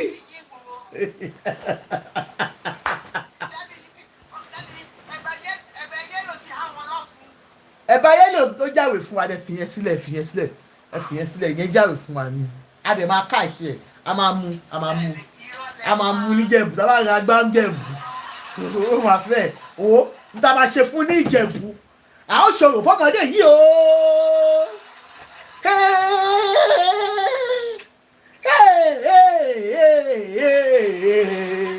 ẹ bá yẹ lò a ó ṣòro fọmọdé yìí o ẹrù ta ló hàn wò pọpsimani Àyìndé dé ọba orin Wàsíù o ọmọ ànífowóṣe wọn gbọ́ làwọn mi yà yín when I dey talk Àyìndé dey sweet me kí ló rí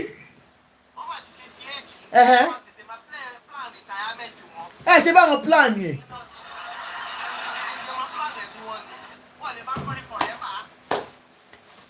ṣáàrí tí ọba Ìjẹ̀bú yẹn ẹ̀yẹn fi yẹn sílẹ̀ àwa ṣàlàyé fún yín Àyìndé has never come out to say báwọn fẹ́ wá jẹ ọba o ṣe mọ̀ pàwọn alákọ̀ ń ganu sí gbogbo àwa ará social media you know so Àyìndé ò sọ pé òun fẹ́ jọba o wọ́n ní kẹjọ o ẹ̀yin lẹ́ẹ̀ mọ́ lè dàrú. á dá fún yín jàre ṣé ó máa ń fọ́ ní pẹ̀lú gbogbo okay can I bring something attitude divert ọ̀nkọ́lẹ̀ ẹni sùúrù mọ nǹkan tó ṣẹlẹ̀ ni nígbà tí gbogbo wọn pariwo ní last week tá a ṣe àbíjọwò tó ní Ìjẹ̀bú láyéláyé àwọn alágẹmọ 16 ọ̀rọ̀ pọ̀ o àwọn ní kinní kan wọn ń ṣe bẹ́ẹ̀ níjẹ̀bú ṣé Ìjẹ̀bú yìí kọ́ ni ọba yín náà fi àwọn muslim kan ló sin ọba yín àwọn alágẹmọ tó ń lé jà ní.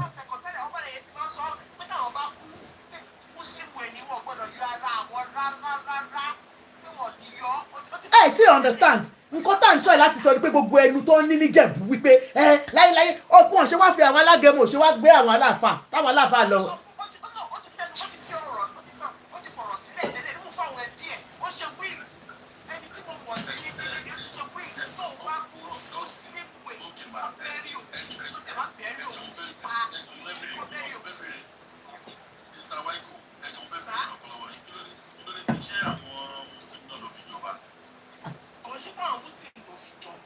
Ada fún yín. ẹyẹ mi ò lọ bu kíní bí ẹsìn kìí ṣe.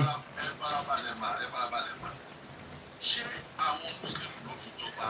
àwọn muslim kan ló fi jọba àwọn ṣé ok ṣé kò mọ̀ tẹ́lẹ̀ wípé jọba wáyé. ó dẹ̀ máa tún ṣàwàdà tóun bá kú wọ́n ní yọkọ̀ wọ́n ní ṣàwọn ṣàlàṣàlà wọ́n ní sọ̀rọ̀ sílùú nínú wọ́n máa sọ̀rọ̀ sí. ẹbí kí a fi jẹ́rí láìkí ṣe ṣe o ṣùgbọ́n kó tó kóòrè kí ẹsẹ̀ tó kó tó wọ́n máa pariwo tútù. èyí náà sọ ibi kí ni pé tó bá tó wà lóko tó ń ṣe fún àwọn tó wà lẹ́tẹ̀lẹ́ ọmọdé àrẹ ló dẹ̀ tó bá dábì tó ti rí ìdájọ́ dáadáa. àná ìwọ́n máa ń sọ lọ́wọ́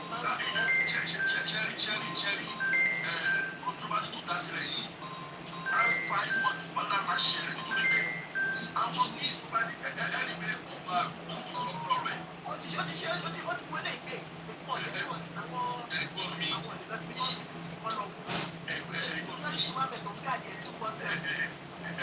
sọ̀rọ̀ ẹ̀wọ̀n tí ẹ̀ sọ̀rọ̀ dàrọ̀ princess ó máa tó jọ mẹ́ta máa oṣù pẹ́ tó ti rí break light yìí o ṣẹ́rí ẹ̀ka náà sọ nílé kìí ṣe jẹ́rí tí ọkùnrin àtòbìnrin tó bá bára wọn jà tàbí tó bá kàn kìí ṣe ìyẹn gẹ́gẹ́ ní problem bí kò ṣe ní tí wọ́n fẹ́ fẹ́ nítorí pé tó fẹ́ fẹ́ yẹn ó lè kò ní nífẹ̀ẹ́ tó ẹni tó fi sílẹ̀ tó fi ṣe yẹn bẹ́ẹ̀ náà lè pọ̀ ọba yìí àwọn míì tó bá fẹ́ jẹ ló máa jìyà kan tí bàbá yìí ṣe. ọjà sáwọn yẹn náà lọ́wọ́ pọ̀ ní bàbá yẹn ló fi ṣẹ̀ fún wọn níwọ̀n bàbá yìí ti máa ń sọ gbogbo ènìyàn ó ti máa bàbá yìí ti máa ń sọ ó tẹ̀ máa fi ń ṣàwàdà pé bí ìyí wọ́n ní ọkọ̀ wọ́n ní ṣàmàṣàlà wọ́n ní síbi wọ́n ní tí. nígbà tó mọ̀ pé wọ́n ní ṣàmìṣàlàṣàlà wọ́n ní ṣe rẹ́bìtì kí ló dé tó gba ọba tẹ́lẹ̀. bàbá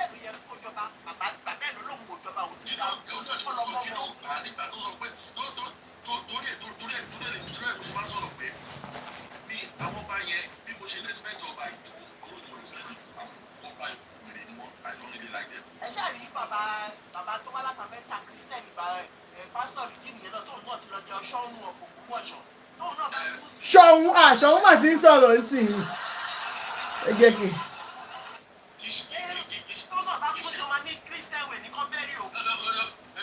ṣe rí dáàsì ní síwájú bó ṣe máa ń sọ fún àwọn tó máa ń ṣẹ̀ṣẹ̀ ṣe yẹn orí wò pé rárá àwọn pásítọ̀ àwọn àfa àwọn awásọ́dọ̀ yìí wọ́n wá gbàgbára wọ́n á ṣe everything but wọ́n ní lè dúró síbẹ̀ kí wọ́n post pé ọ̀dọ́ yìí náà ti gbà èyí náà ni wọ́n tún máa fi ẹ̀mí èṣù lẹ́mí èṣù nígbà tí wọ́n fẹ́ jọba wọ́n sọ fún ẹgbẹ́ òkè o ó ti kó ṣe é ṣe kọ́lẹ́ gbọ́ ọ̀kẹ́ni tó tún kú ọba tó tún kú yẹn ni wàá jẹ ọkọ̀ ọba yẹn wàá yan fún ẹ wàá sọ ní súyàwó ẹ lọ wàá jẹ ara ẹ wàá jẹ kó lè bá